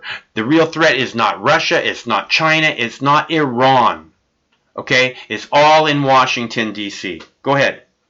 Well, yeah, the real threat is evil itself. And like I said, I'm not saying all illegal immigrants are bad people, right? Like I don't want you to think that's what I meant by that. But I'm just saying you have to know like who's coming over here because like, you know, like I said, they could kill somebody or steal from somebody and you wouldn't know who did it and there wouldn't be any justice served. Now, when you brought up 9/11, I mean that was an inside job. I mean, let's be honest. I mean there was no terrorism with that. That's a bunch of bullshit. 9/11 was an inside job by the government. Right. And the facts are is that if there was a terrorist threat at 9/11, then the first thing that should have happened was that the borders should have been secured. And nobody did shit forever. So there is no real terrorist threat, or they're trying to leave the welcome mat open to it. Either way, this government is garbage. Oh, yeah. Everybody in the government is a crook, whether you're a Republican, a Democrat, socialist, or whatever. But the main reason I disagree with Bernie Sanders is I heard something about him having this healthcare plan bullshit that gave everybody healthcare, but it was like shitty and it was terrible and it was like just barely cheaper than normal healthcare, but it was like dog shit and you couldn't get any kind of benefits. Like you get way better benefits and shit. I mean, it's terrible. I mean, nobody. So you have good healthcare now? Yeah, I have amazing healthcare. That's really good. That's really good. I pay a lot for it, but it is really good healthcare. So yeah, see, I don't have healthcare, and but I don't want to go to a doctor. I don't feel like I need to go to a doctor. And the fact is, you'll probably have to fucking strap me to a board to get me to a doctor. Yeah, I get you there. I feel the same way. I just don't trust them. You know, they just they're full of shit. It seems like. So it's like their job is to find something wrong with you, you know. Yeah. And the problem with it is they're going to ban my good health care to give people who don't want to go to the doctor health care and make them pay for it. So it's ridiculous. It's dumb. It's gonna ban my private healthcare, and I have to buy bullshit, shitty government regulated healthcare, which is terrible. Yeah, well, I don't know. I don't know how terrible. I mean, if we're using the same facilities and the same doctors and all this stuff, I don't know how terrible the healthcare would be. You know, but I hear what you're saying. You have healthcare that you like, and you don't want that to change, and I can understand how that could be a major priority for you. Yeah, they have it's a basic healthcare plan, so it really doesn't cover as much as mine does, right? So it's literally like a shittier version of good healthcare, and it's just not as good as stuff you could get normally, and they're gonna ban the good shit and give you dog shit. See, for me, my priority is I want the war to end. Okay, Donald Trump said he was going to end the wars. Now the Iraq government says, we want your troops out of our country, and Donald Trump says, well, we'll take our troops out of the country when you pay for the bases that we built. Which means on Donald Trump's watch, the troops are never coming out of Iraq. Okay, so if you want endless wars, then go ahead and vote for Donald Trump. And I really think that a vote for Donald Trump equates to war with Iran, because he just keeps sending more and more and more of our troops over to the Middle East, unlike what he promised he was going to do. And I disagree with sending troops over there. You know what I mean? Like, if anything, you just need to do drone strikes, because I mean, fuck, you're wasting American lives, and I can't stand that. Like, fuck that bullshit, man. Yeah, there's people over there, and they're getting killed by fucking terrorists. Right. First of all, I'm glad we killed They put our brothers and sisters. They put our brothers and sisters into harm's way on a fucking endless war based on lies for the sole purpose of making some rich piece of shit more rich. Okay, and that's what Donald Trump has been doing for the last fucking 4 years, so we're clear. Yeah, we need to pull the troops out, man. Yeah. And if anything, we just need to nuke those fuckers, man. Well, we're not going to nuke any. If you drop the wrong kind of nuke, it fucks the whole world. So we're not going to nuke. I'm just being exponential. You just need to bomb the terrorists, get the terrorists out of here, man. What we need to do is we need to move beyond these labels that separate all the American people down into these little groups like fucking Republicans and fucking Democrats. They gotta go. No more fucking labels. Come together as Americans. Take our government back from these people who swear an oath to the Constitution and then do nothing to protect our freedoms. And recognize who the real enemy is. The real enemy is not in Iraq. The real enemy is not in Russia, in China. The real enemy is in Washington, D.C. That is the only threat to our freedom. And if we could all just recognize that, then maybe we could come together and put these fuckers in prison and take our government back. Because they've been screwing us for way too long, and I'm fucking tired of it. Exactly, bro. I mean, I agree with you there, bro. Yeah. Like, seriously, I agree with you there. I mean, these government men is fucking people up. And, even Trump, I'm not saying Trump's the best guy. He's not a very good person. Yeah. But I definitely think, I mean, are you a fan of Obama? Were you a fan of him? I had high hopes for Obama when he first came into office, which I think we all did. I think that everybody, and when I say we all, I'm not just talking about America. The whole fucking world rallied around Obama and said, please, please, make America the shiny beacon in the world that it once was. Make it that again. And Obama said, ha ha ha, and took all the hope in the world and crushed it up into a fine powder and snorted it in front of us. Thank you. Yeah. Thank you. So I couldn't agree with you 100% more there, because he was the worst president America has ever had, and I will stand behind that. Yeah. Well, I don't know that he was the worst president that America has ever had, but he was the biggest political disappointment of my lifetime. Oh yeah. Easily.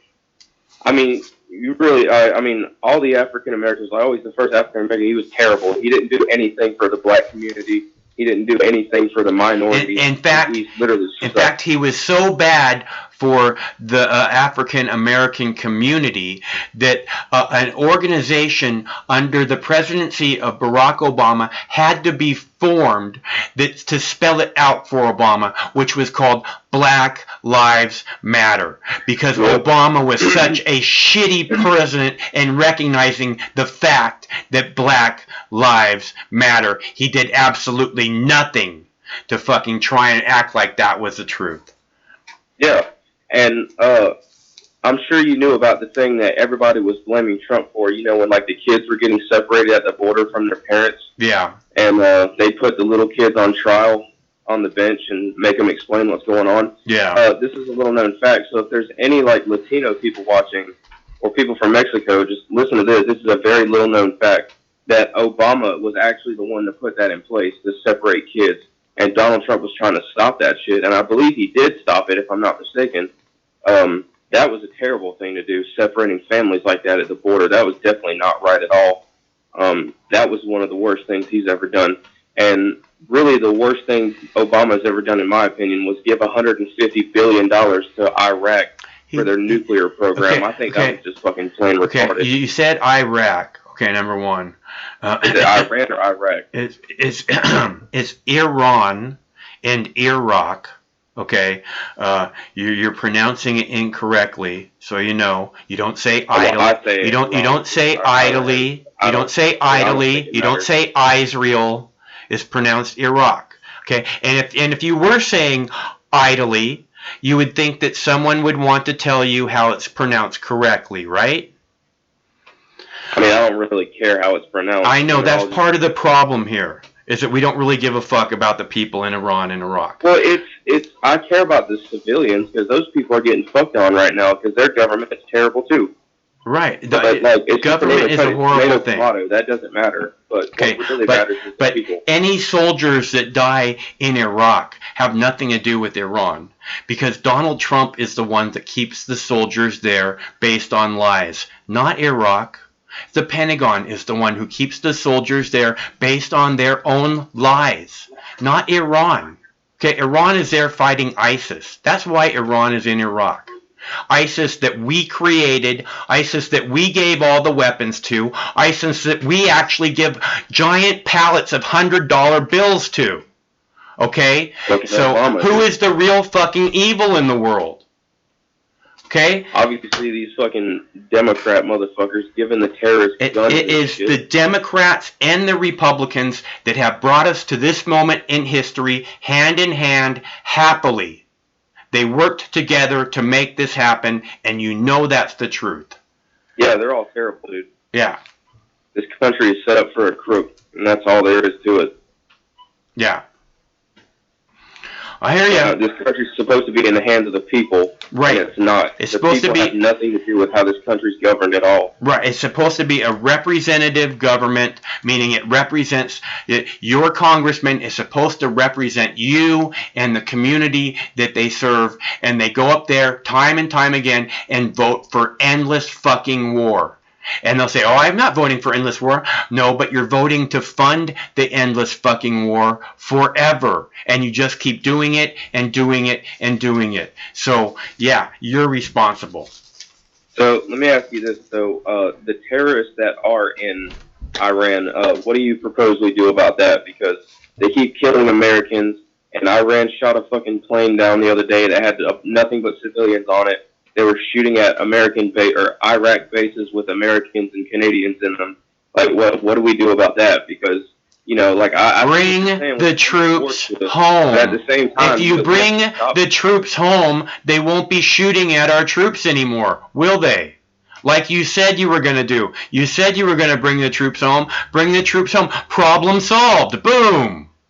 Yeah, but the point of that is the troops were in Iraq. They weren't in Iran, and they just fucking shot missiles at them because we killed their general, which he deserved because he was training terrorist groups to kill Americans anyways. He was in Iraq hunting and killing ISIS. This general Soleimani is solely credited for kicking ISIS the fuck out of Syria, in case you don't know.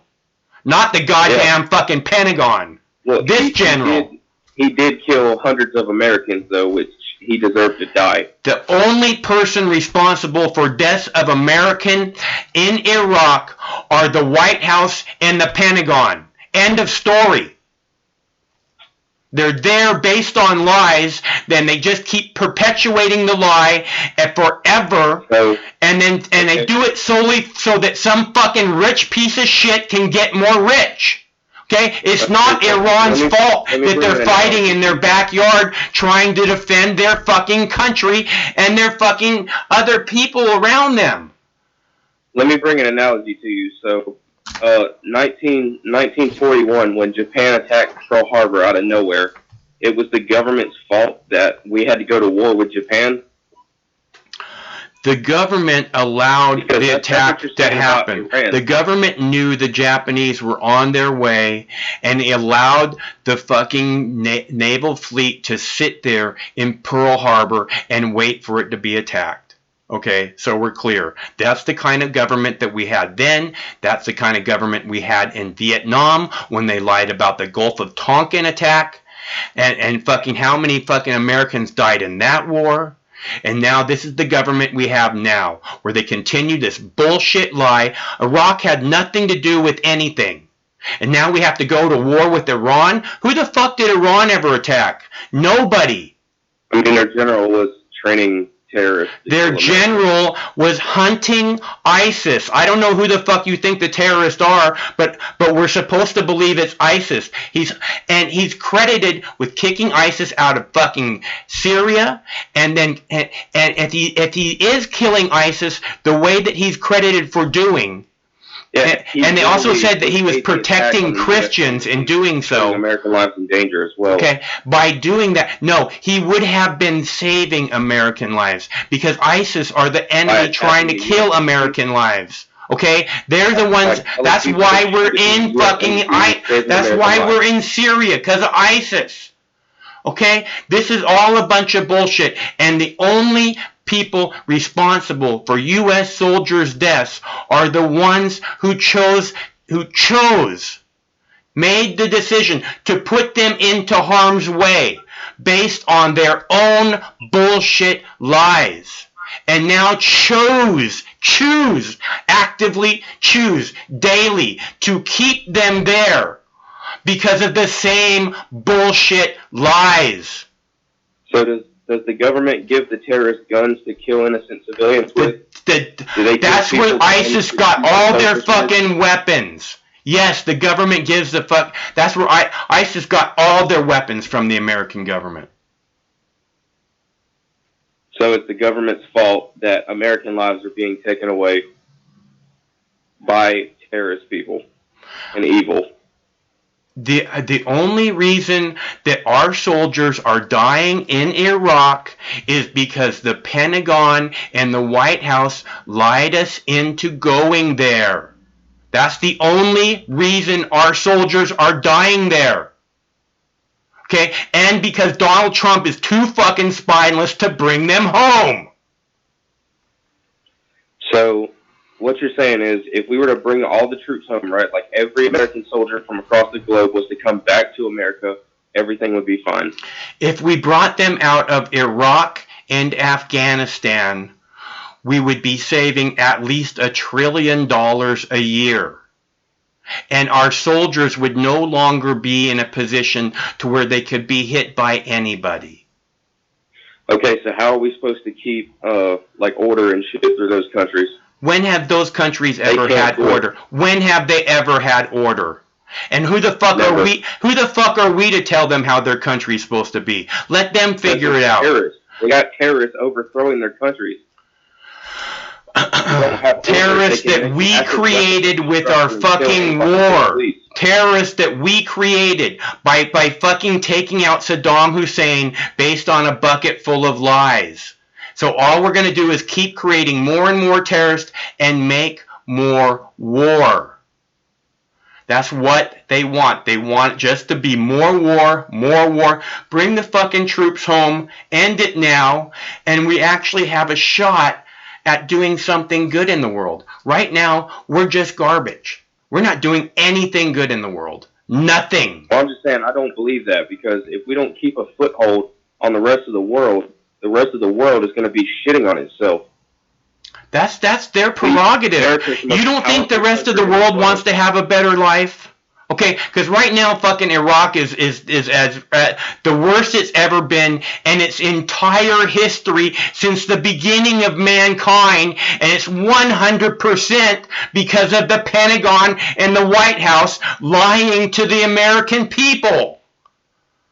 Come on, dude. How come you can't see what real evil looks like? Why should we care about Iraq's problems? What? Why should we care about? Why should you care about 1 million innocent Iraqis being killed on a lie in your name with your tax dollars and your fingerprint all over it? Is that right? Why should we care about that? They're terrorists. Come over here and kill innocent civilians too. Who? Who did that? When? Terrorists. When? Say terrorist all you fucking want. It doesn't make it a reality. Where is that happening? I don't see that. Do you guys see that happening in your neighborhood? Because it's not happening in my neighborhood. I live in a backwoods I live in a backwoods town in North Carolina. I don't live anywhere near where. And you have terrorism all over the place. Is that right? Terrorism goes everywhere. Yeah. Okay, so it's all over your backwoods little community. Is that right? It happens in major cities. Oh, like where? Plenty of people. Like where? Go ahead and name a terrorist event in a major city. The Boston Massacre, 9/11. Oh, okay. So you buy into that, huh? Ariana Grande concert. Ariana Grande concert. Centennial and you can't see how the government has its fingers all over these events. So you're saying the government is killing its own people, is what you're saying? I'm saying the government will do anything it needs to justify the agenda that it's trying to jam down our throats, including fucking murder 50 fucking people in Las Vegas with gunfire from God knows where. Multiple positions. And then fucking blame it on some crazy person that just is conveniently dead, and all of his fucking computer hard drives just disappear. Yeah, I wonder why. I agree with some of the stuff you're saying, but some other stuff is just I'm not following you like whatsoever. Like I don't agree with at all. Right, like you don't want to buy into the good that the fucking Pentagon is fucking force for evil in the world. I hear you. I don't trust the government at all, but I think we need to keep a foothold on these Middle Eastern countries before they get nuclear weapons and blow us the fuck the kingdom come. That's just not realistic, dude. You're just living in this fucking fear programming that they want you to buy into. It's like you fucking eat it for breakfast or something. What do you watch Fox News all day or something? Wants me to do. I think for myself, I think that these terrorists should not be getting nuclear weapons. These terrorists should not be killing Americans. These terrorists shouldn't be coming over here and killing terrorists. What terrorist is it that's killing Americans? The terrorists that we're over there fighting right now. They're not. See, I don't get what you're buying into, dude. I just don't understand it. Those people are in their homes defending their countries. Okay, and we travel halfway around the world and murder their children and their moms, and then we call them. You know then we call them terrorists. Then we call them terrorists. They're shitty parents. Give them grenades and tell them to run towards that tank over there. That's why they shoot kids. They wouldn't. No. They wouldn't be shooting those kids. They would not be shooting those kids had the Pentagon not lied and sent our troops over into harm's way for absolutely no fucking reason. We need to nuke all them cocksuckers. They ain't worth shit. Yeah, see, good. I'm so glad you let the hate into your heart. So, does that make you feel good, letting the hate into your heart? Huh? Yeah. Wouldn't Jesus be proud, huh? Fuck yeah. Yeah, he would be proud. Yeah, hate. Can't get enough of that hate. Give me more hate. Tastes so yummy. I love the taste of hate. Mm-hmm. And God let his wrath upon those cities because they were so evil. Uh-huh. And Jesus, cleansing of the earth. Jesus would be so proud. Of the earth. And that's America's job, is that right? Killing. There's kill, murder, and there's cleansing of the earth. Well, at least we know where you're coming from. Are you a Christian? No, you're not. Are you a Christian? No. Fuck no. Do you believe in any religion, or are you atheist? Religions are against God. Religions are against what? Organized religion is against God. So what God do you believe in? The God. There's only one God, dude. Whose God is that, though? Your stupid labels are fucking meaningless. You think that fucking God cares about your stupid fucking labels that you have to fucking separate each other from so you can say, no, my God's dick is bigger than your God's dick? God doesn't give a fuck about your stupid labels. There's one fucking God. Figure it out. You are the one who is extremely confused. But you don't think it relates to any religion is what you're saying, right? Religion is against God.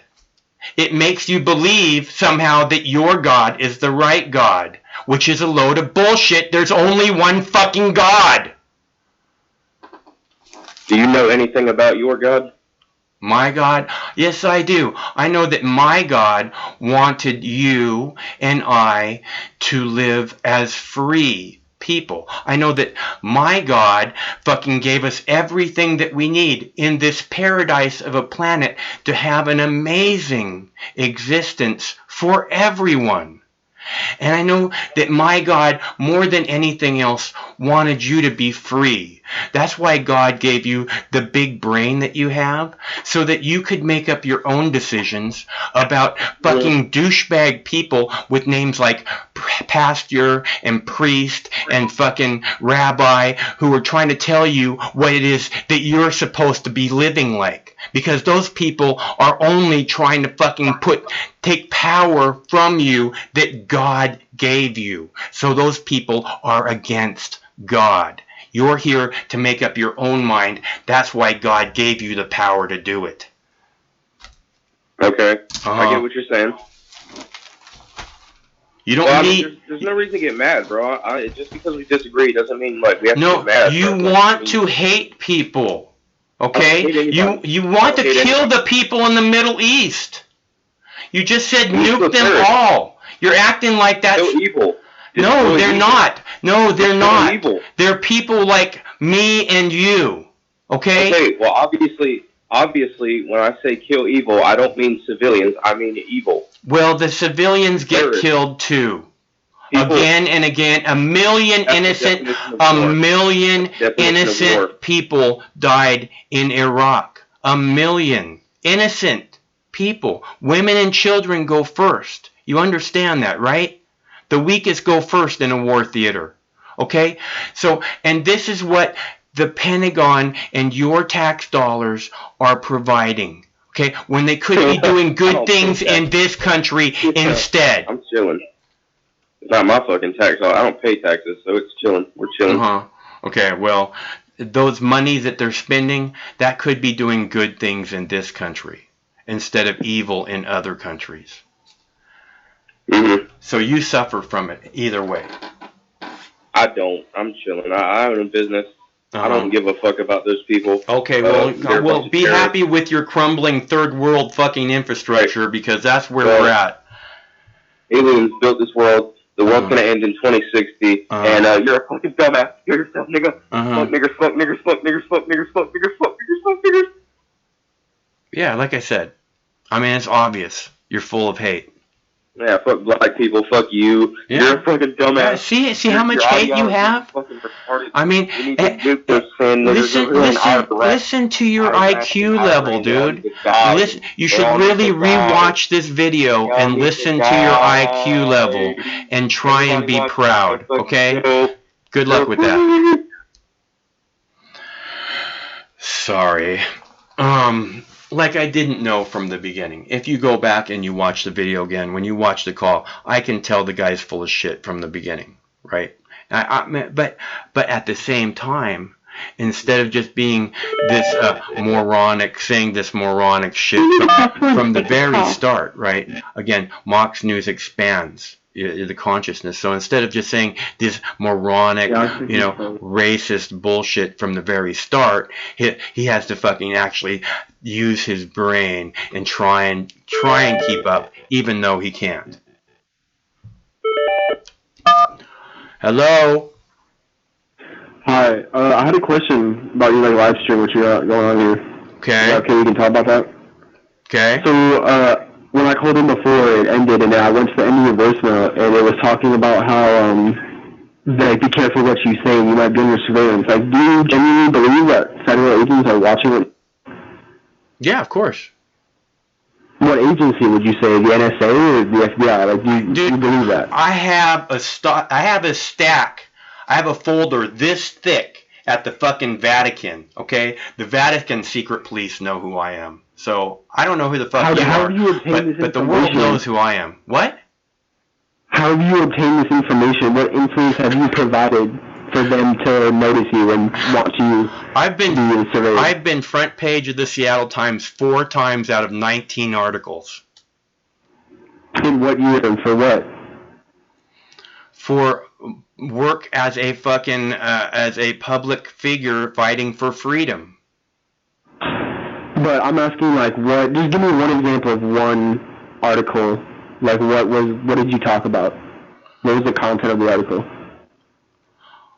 Well, I was producing a television show, and it was about freedom of speech, and the people that were on the TV station didn't like what I was doing, so they tried to kick me off the air, and ensued a 10-year battle, in which the president of the ACLU was my attorney. Okay, again, who the fuck are you? Oh, I'm just a federal agent that got you in a honeypot. Yeah, I believe. You think it's a joke. You think it's a joke, but I think that you're a fucking nobody who's got nothing better to do. What are your thoughts on Israel? What are your thoughts on Israel influence in Washington? Oh, really? Fuck Israel? Yeah, fuck Israel. Why? Do you not like... Why the fuck should I care about Israel? Why the fuck should I care about Israel?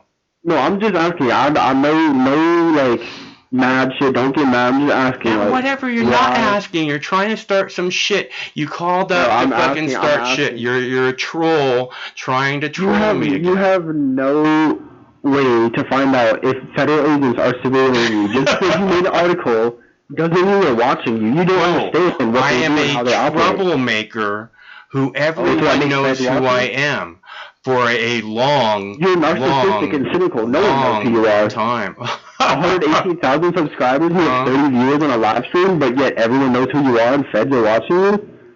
Whatever, dude. Whatever, dude? That's what I thought. No one knows who you are. Yeah, fine. Whatever. You're just cynical, and you talk about yourself constantly and gas yourself up. None of this shit is true. How do I talk about You want to talk about me. I don't want to talk about myself.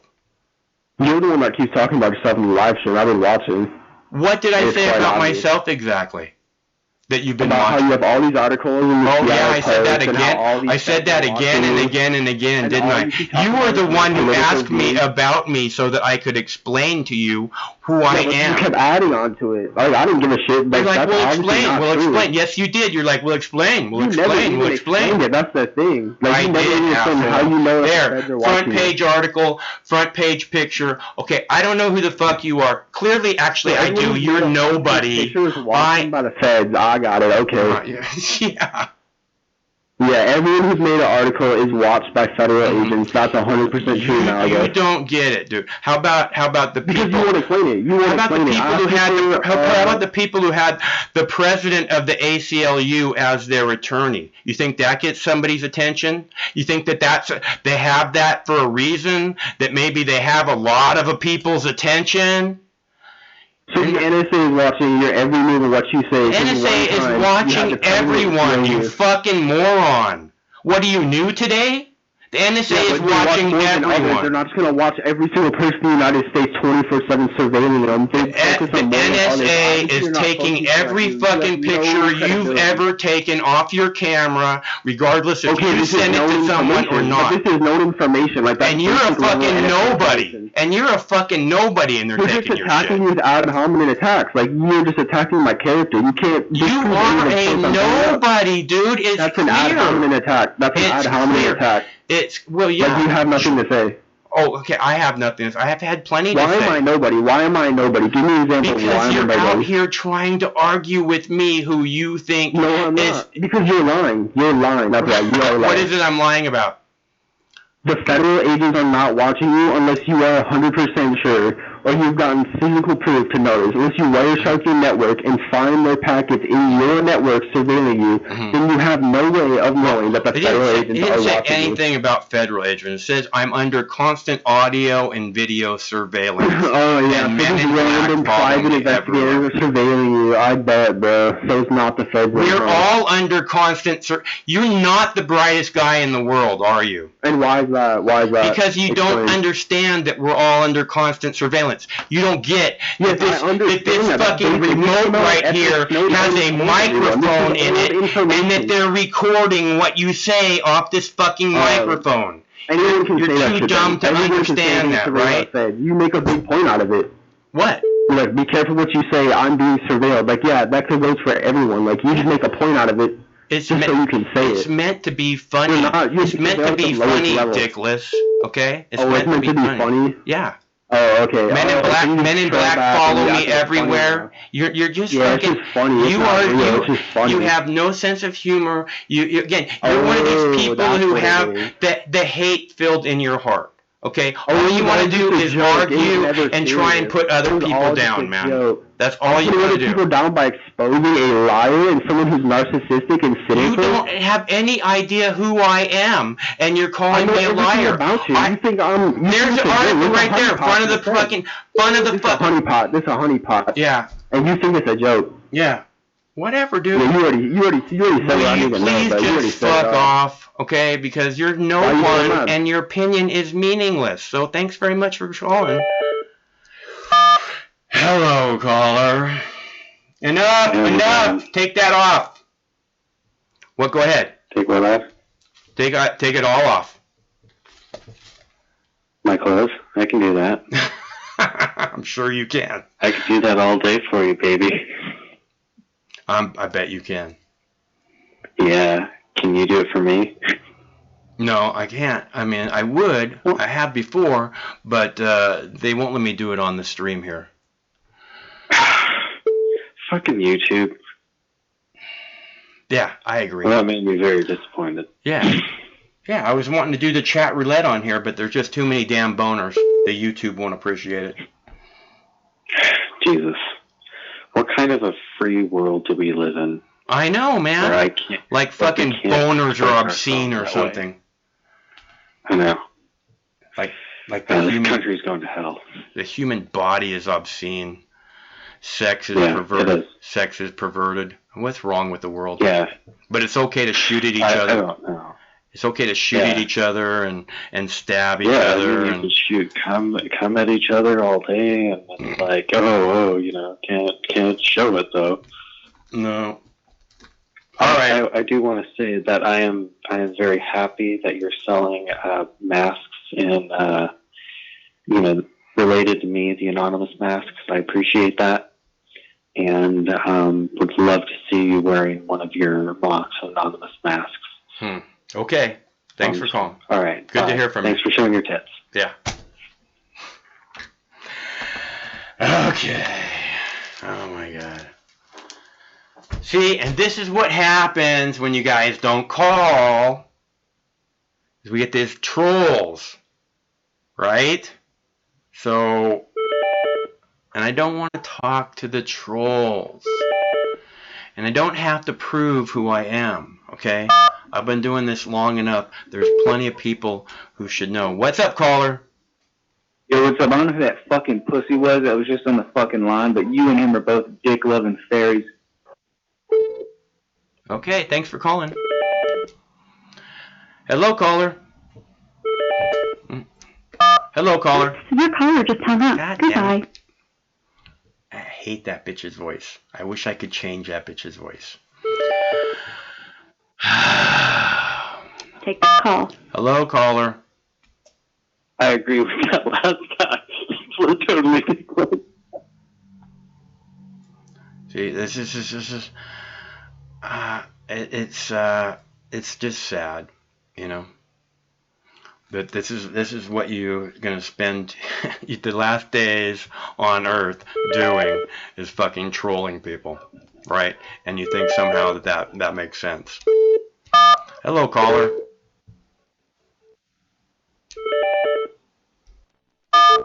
Hello, caller.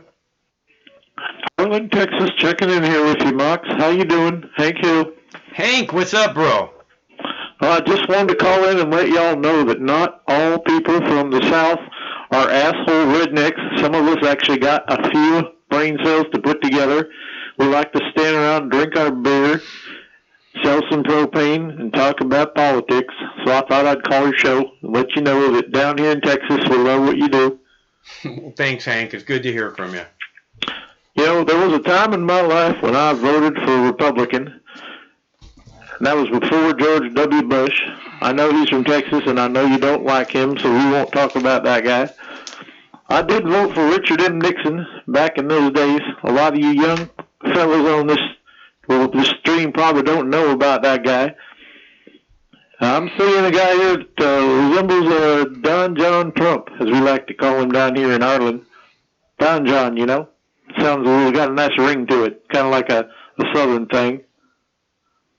That's so I'm really sorry that you're getting all these bad callers tonight that want to pop off and say bad things about you there, Mike. But you're okay in my book.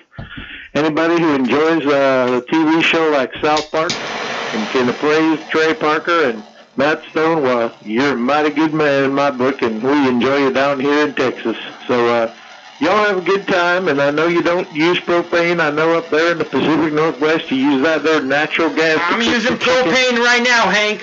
Oh, hey, bring it on there. I forgot you use it for your dab rig. That's right, but it's a different kind of propane than we have down here in Texas, I suppose. It all comes from the same place. You should all get them to sponsor your show. I know this ain't paid placement or nothing, but if you're using propane to do your dabs, then you're okay in old Hank's book, and I'm going to tell Bobby and everybody else, God damn it, Bobby, get in here if you want to talk to Mike. No, Bobby's being too shy tonight. He ain't going to talk to you. All right, Hank. So thanks to the Mock News audience. Be sure and get out your checkbooks and make a donation. Every dollar counts, helping out with the old Mock's News there. Take care, Mike. Thanks for calling, Hank. Hank Hill, down from Texas. It's our buddy, Mike Judge. And you gotta love the Mike Judge, because he has provided us with some very, very solid entertainment. Okay, so I'm pretty sure this is a troll caller, so we know ahead of time. Hello, caller. Yes, I want to say fuck niggas, Allahu Akbar, Allahu Akbar, Allah the greatest, Allah Akbar. You understand? Yeah, thanks for calling. Again, this shows your IQ level. It has nothing to do with us. I don't know if this could be a call. This could be a prank also. Hello, caller. Hey, man, just calling this again tonight to say, hey, man, you get a lot of nutballers calling you. Yeah, well, you know, it's part of the territory, man. It's like trolls, but worse. You know, they're just. I feel bad for them. I mean, it's just the IQ level that they show is so sad that you want to, you know, portray yourself in that kind of light, you know? Yeah. They have a very low emotional intelligence, is what it is. You know, they unless it directly affects them in some way or another, you know, they don't really think anything of it. You know what I mean? Yeah. It's just, but yeah, that guy that called earlier, I was like, holy smokes, I'm like, you go, man. I was like, that guy's just crazy. Yeah. Yeah. He was basically like, endless war is cool. We should be over there killing people. I mean, it all comes down to like crazy arguments too. It's like, oh my, you're totally right, man. It's like if we're not, if we were never there, we wouldn't have, all this going on. If it wasn't for the Pentagon and the White House lying us into Iraq and keeping us there based on lies, none of our soldiers would be getting hurt. I know, right? And it all comes down. I know a lot of people talk about conspiracy theories and whatnot, but when we invaded Iraq back in 91, wasn't it? The first Gulf War? Yeah. Right? Yeah. Saddam signed some contracts because, what happened in 91 was people got mad at him because he was basically being used as a proxy to attack Iran. Right. And his people got mad at him, so he had to stop doing it. And then within a year, we're at war with them, right? The first Gulf War. Yeah. And then we leave, and then we impose harsh sanctions for 10 years. And during the 10 years, Saddam's under contract, right? Because when we came in there was a 10-year contract from 91. You could almost take it to the date, man. From the day that the contract ran out for the oil to the date that we invaded Iraq 10 years later. It's almost perfect, Mm-hmm. And it's like, and then you got this guy calling you up, and he's like, man, these brown babies don't matter, and I'm like, holy fuck, this guy's horrible. Yeah. And it's like you said, man, both parties are a joke. It's you got Madeleine Albright saying 500,000 kids dying in Iraq due to sanctions. It's cool because that last caller made me, not the one that Hank Hill guy. He was kind of funny, but the guy before him, or maybe the guy before that, because there was a lot of trolls calling me back to back. Yeah. He was like, it's like you just dismiss the idea that those lives are worth anything over there. It's like, yeah. It's amazing that these are the same guys that'll tell women they don't have the right to choose. Right. Go ahead. But they're also the same guys that are the first guys that say, let's go kill a bunch of people in another country. Yeah. And that's the thing is, again,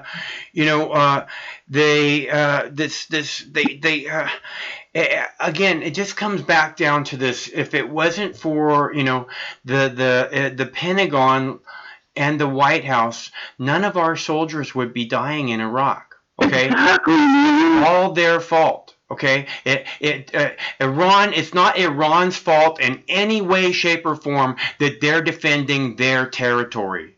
It's our fault. Yep. It's like Ukraine and Russia. Yeah. We told them a long time ago, we're never gonna. This is what we're gonna set up this boundary, so we'll keep the peace. Ukraine will be the boundary. And then all of a sudden, we're at war with Russia and Ukraine again because NATO wants to get into Ukraine, and the European Union wants to become part. Ukraine wants to be. Some parts of Ukraine wants to become part of the European Union, and I'm like, that means they're part of NATO, right? So it's like. And you're right. That guy, that general guy that was there, the guy assassinated, he was there playing racist along the mountain line, along the border of, I think it was Iran. Yeah. Wasn't it Iran and Iraq?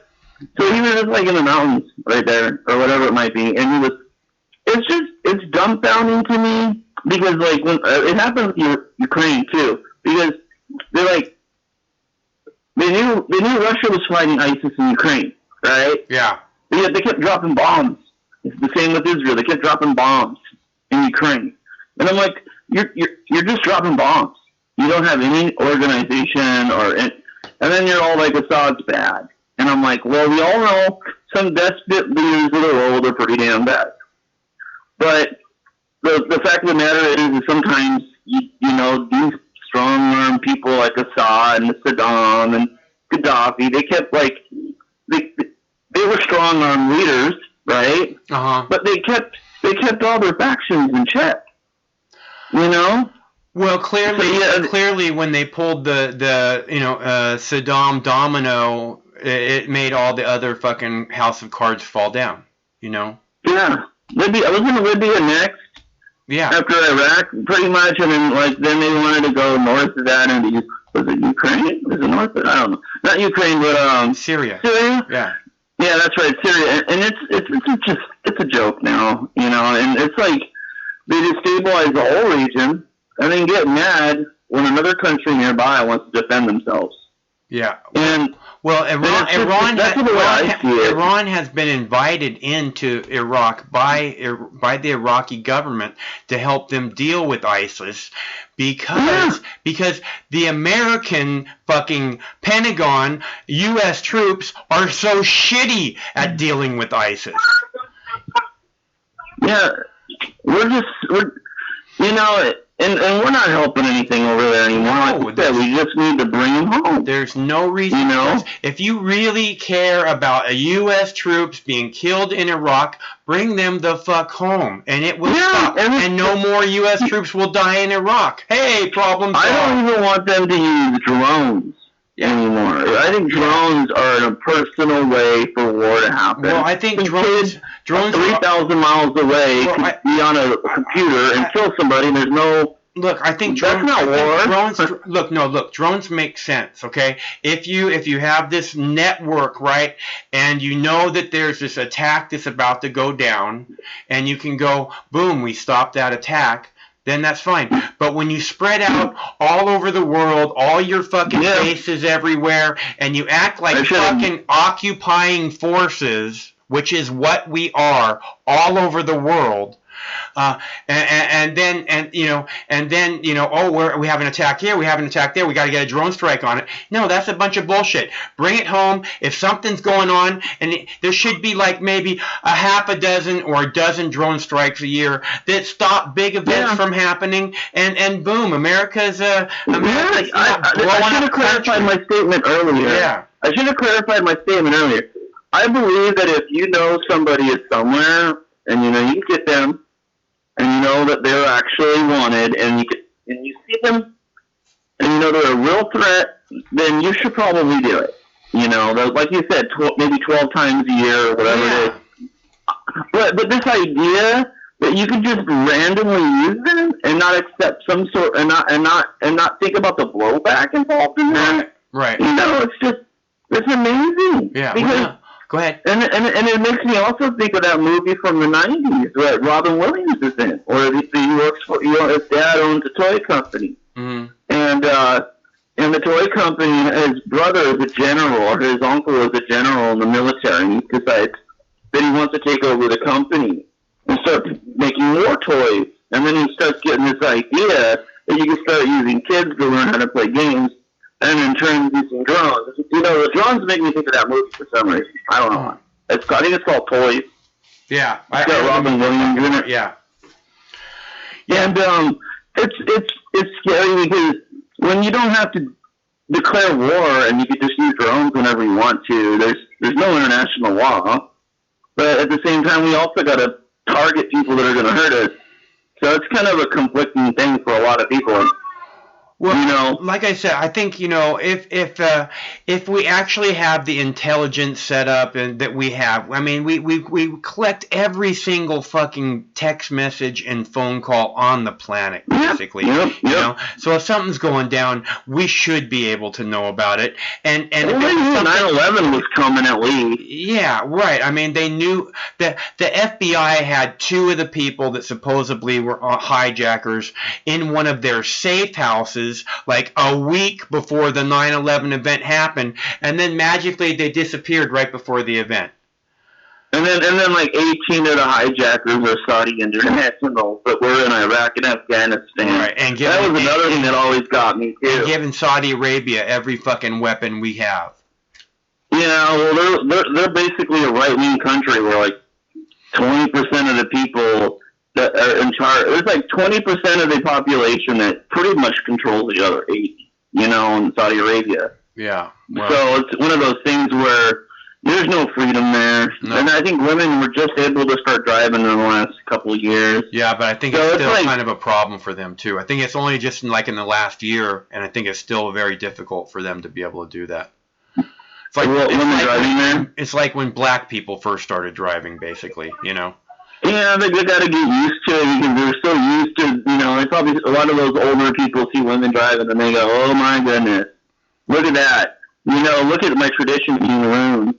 You know, it's just... Yeah, exactly. It's just, there's a lot of people... It's just fundamentalism there, you know, and they bomb Yemen all the time. We sell them the bombs. They fucking kill people for witchcraft, dude. Dude, they behead people for just talking smack about the government. Yeah, fuck Saudi Arabia. Fuck Saudi Arabia, fuck Saudi Arabia, fuck Saudi Arabian government, fuck MBS, fuck those people. You know, they're I don't really care much. I just look at them. I just look at it like this. Like back in the 80s, you know, we had a different view, at least government-wise, on the whole Middle East. We kind of treated it as one. Yeah. We really did. You know, in the 80s they would talk about Libyans and, you know, Saudis and whatnot, and you know, you get the impression that they're kind of their own factions and they're all bad, you know. And now it's like, well, I know this country has got a lot of money, and they got a lot of money, and we want to sell them weapons, so let's be friends with them. And that's what Saudi Arabia is, you know. But yeah, man, I just think people that like dismiss life so easily, like that man that called earlier. Those people have no place to be. They shouldn't be holding a gun.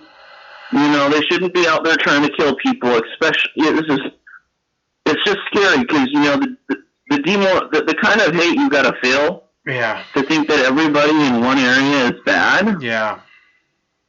It's a special kind of hate. It's programming, dude. I mean, you know, a lot of these younger people, from the time they've been 5 years old or whatever, have been playing these video games where, you know, the people that live in the sand areas now, you know, that we're invading these sandy desert areas, and the brown people are evil and they're trying to kill you, and they've been playing these video games forever. You know what I mean? So it's this programming. Yeah, like Modern Warfare and Call of Duty. It's not just. I mean, it's also It's also like I remember when the first Gulf War happened, right? No. Wait. Let me say this. When George W. Bush attacked Iraq with his shock and awe attack in on March 19th, 2003, like the day before that or hours before that, on the movie, the Sunday night movie on ABC or whatever, they were showing Indiana Jones, right? And it was like the first Indiana Jones movie, and it's like 30 years old, right? And I'm thinking, gosh, why are they showing a 30-year-old movie, you know, on their prime movie night? They usually prefer to do something a little bigger, you know. And then I realize I'm watching the movie, and the Arabs are all working with the Nazis. Right, the Arabs are working with the Nazis, so it's this vilification of the Arabs. It's been going on for quite some time, and we just have to, you know, there's not bad people. There's not bad people. There's just these evil governments. Okay, and the evil governments are just fucking our future. They're fucking our current world and our future world. And we have to fucking put an end to that. And our government is one of the major contributors to that. So and you know, it's like which makes it fall on us. It's our responsibility to make it stop. The only thing we can do is vote. And we've been given the lesser of two evils for as long as I've been alive. That's not the only thing that we can do, but it's what we're, you know, it's one of the things that we can do. But you know, we can begin to organize, and we can protest, and we can demand, you know, change. We can demand change, because if we can get beyond these stupid fucking labels that divide us, we have the power. They're terrified. They're terrified of us. That's why they fucking give us only little tiny increments of freedom. They're terrified of our freedom, and if we would just get beyond this bullshit labels, we would have all the power. And that's all there is to it. Yeah, I think we should have a separation of corporation and state, separation of church and state. I think we should have a system where we don't have to worry about the government getting into special interests.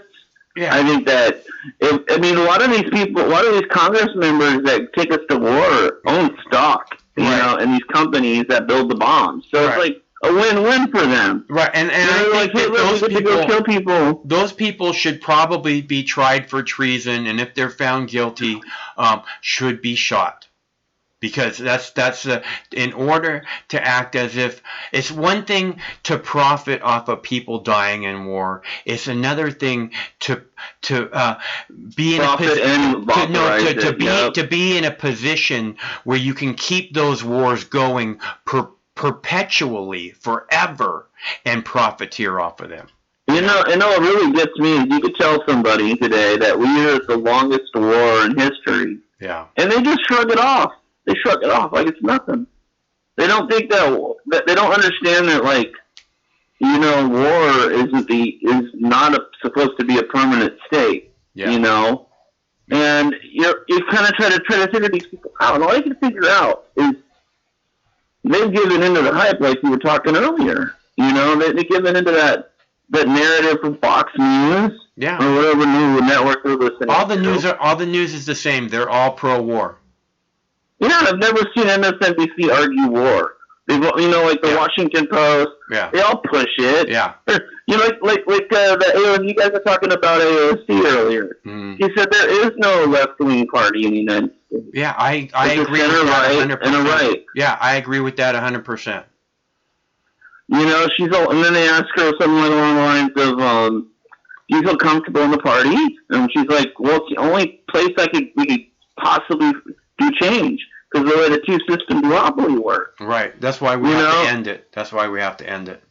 We need to have a system like Canada, man. Have you ever watched those Canadian elections? Yeah, no. I like the Canadian. I love watching the Canadian Parliament, the Australian Parliament. Man. And those people, they have actual debates. You know, it's not just two sides. You got the NDP, you got all this. But they could have had a woman president like before we did. When I used to get, don't say nothing, you know, but back in the day, there used to be a way to watch Canadian TV down here. Yeah. And I would watch it, and I'd be like, "Oh my God, I hope she wins!" And then they get some. What was this guy? What was his name? I forget what his name was, but he was a conservative. They voted for him for like 12 years. Oh. Finally got. What's his name? Not Trudeau. It was right before Trudeau. He was a conservative. Oh, I forgot his name. I don't live in Canada, so if somebody out there knows. Starts with the H. Harper, or I think that's right. Stephen Harper. Sounds close. Sounds like you're really close. I think you're really close. Yeah. It's just, you know, and that was tricky too. Anyone a second election, sending people. Yeah, I could never understand that. Hey, listen, Jason, I gotta go get some food, man. I'm pretty much done here. All right, man. Yeah, go have some. I just had me some spicy noodles before I called you back. So. Right on. Okay. I'm doing it. Good deal. You take care, man. Okay, good to hear from you. Thanks again for calling back. Yeah, man. See ya. Okay, so I'm ready for some food. And we're doing this every Monday through Friday at 7 p.m. Pacific time, and it's always better when you're here. Please tell your friends, you know, the more callers we have, the better it is. Even if the trolls, you know, I mean, I'm not trying to get rid of those people. You hear me? I'm talking to them. They hang up on me. I don't hang up on them. I mean, actually, I did hang up on a couple of them tonight, but you know, it's I think they're repeating the same thing a lot. So I'm not going to sit there and let them just say the same stupid shit over and over again. Okay, so anyways, I think it was a good show, and I really enjoy connecting with you guys and having these debates. Even with the trolls, I enjoy having it because I think I express these the trolls are like saying stupid shit, and it's easy for me to go, okay, well, this counter the stupid shit, you know, boom, this, what you're saying doesn't make sense, and it allows me the process to lay this out again and again for people, because I honestly believe the only one responsible for U.S. soldiers' deaths in Iraq is the Pentagon and the White House and the Congress that continuously vote and do everything in their power to keep our troops over there based on a lie, for the sole purpose of making rich pieces of shit even more rich. And if you think that's a good reason for us to put our brothers and sisters into harm's way, is to make rich pieces of shit more rich based on a lie, you're a piece of shit too, so we're clear. And I feel sorry for you, because you don't have to be a piece of shit. You buy into the hate, and it adds nothing to your life. The hate adds nothing to your life. So, you know, it's just not a good plan, right? So good luck with that, as I would say. Or as SpongeBob would say, good luck with that. So, my name's Mike. My YouTube page, Mox News. I will continue to call them like I see them. Okay? We'll do this again tomorrow and every Monday through Friday, 7 p.m. Pacific time. I hope we see you here. Same Mox time, same Mox channel. It's just not the same without you. So we look forward to seeing you tomorrow night, okay? Stay cool till then. No matter which mouth you feed on a two-headed snake, it still shits the same turd. But lucky for you, you have Mox News. More than 10 years. More than 60,000 videos. Mox News has been filtering the nonsense and illuminating the bullshit from your mainstream media.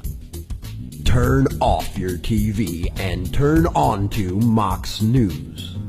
For over a decade, documenting the socio-political events that have etched and carved the pathways that define today's modern mess, Mox News has been providing clarity while faithfully bringing you today's relevant stories 100% commercial-free and subscription-free. And just like Lady Liberty vows to remain free. But at this time, we're asking you for your help, your patronage, and your support to keep the lights on and the videos rolling. For less than 17 cents per day, you can become a basic subscriber, knowing that your donation is truly making a difference that will help continue bringing the news stories that make a difference in your life. Turn on, tune in, and drop a couple dimes today by clicking the link below or visiting moxnews.com and show your support at any level.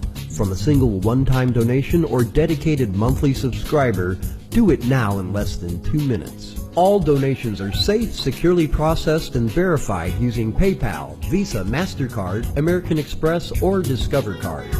As always, we're sure you'll find something of interest each and every day. This holiday season, give the gift of Mox. moxnews.com.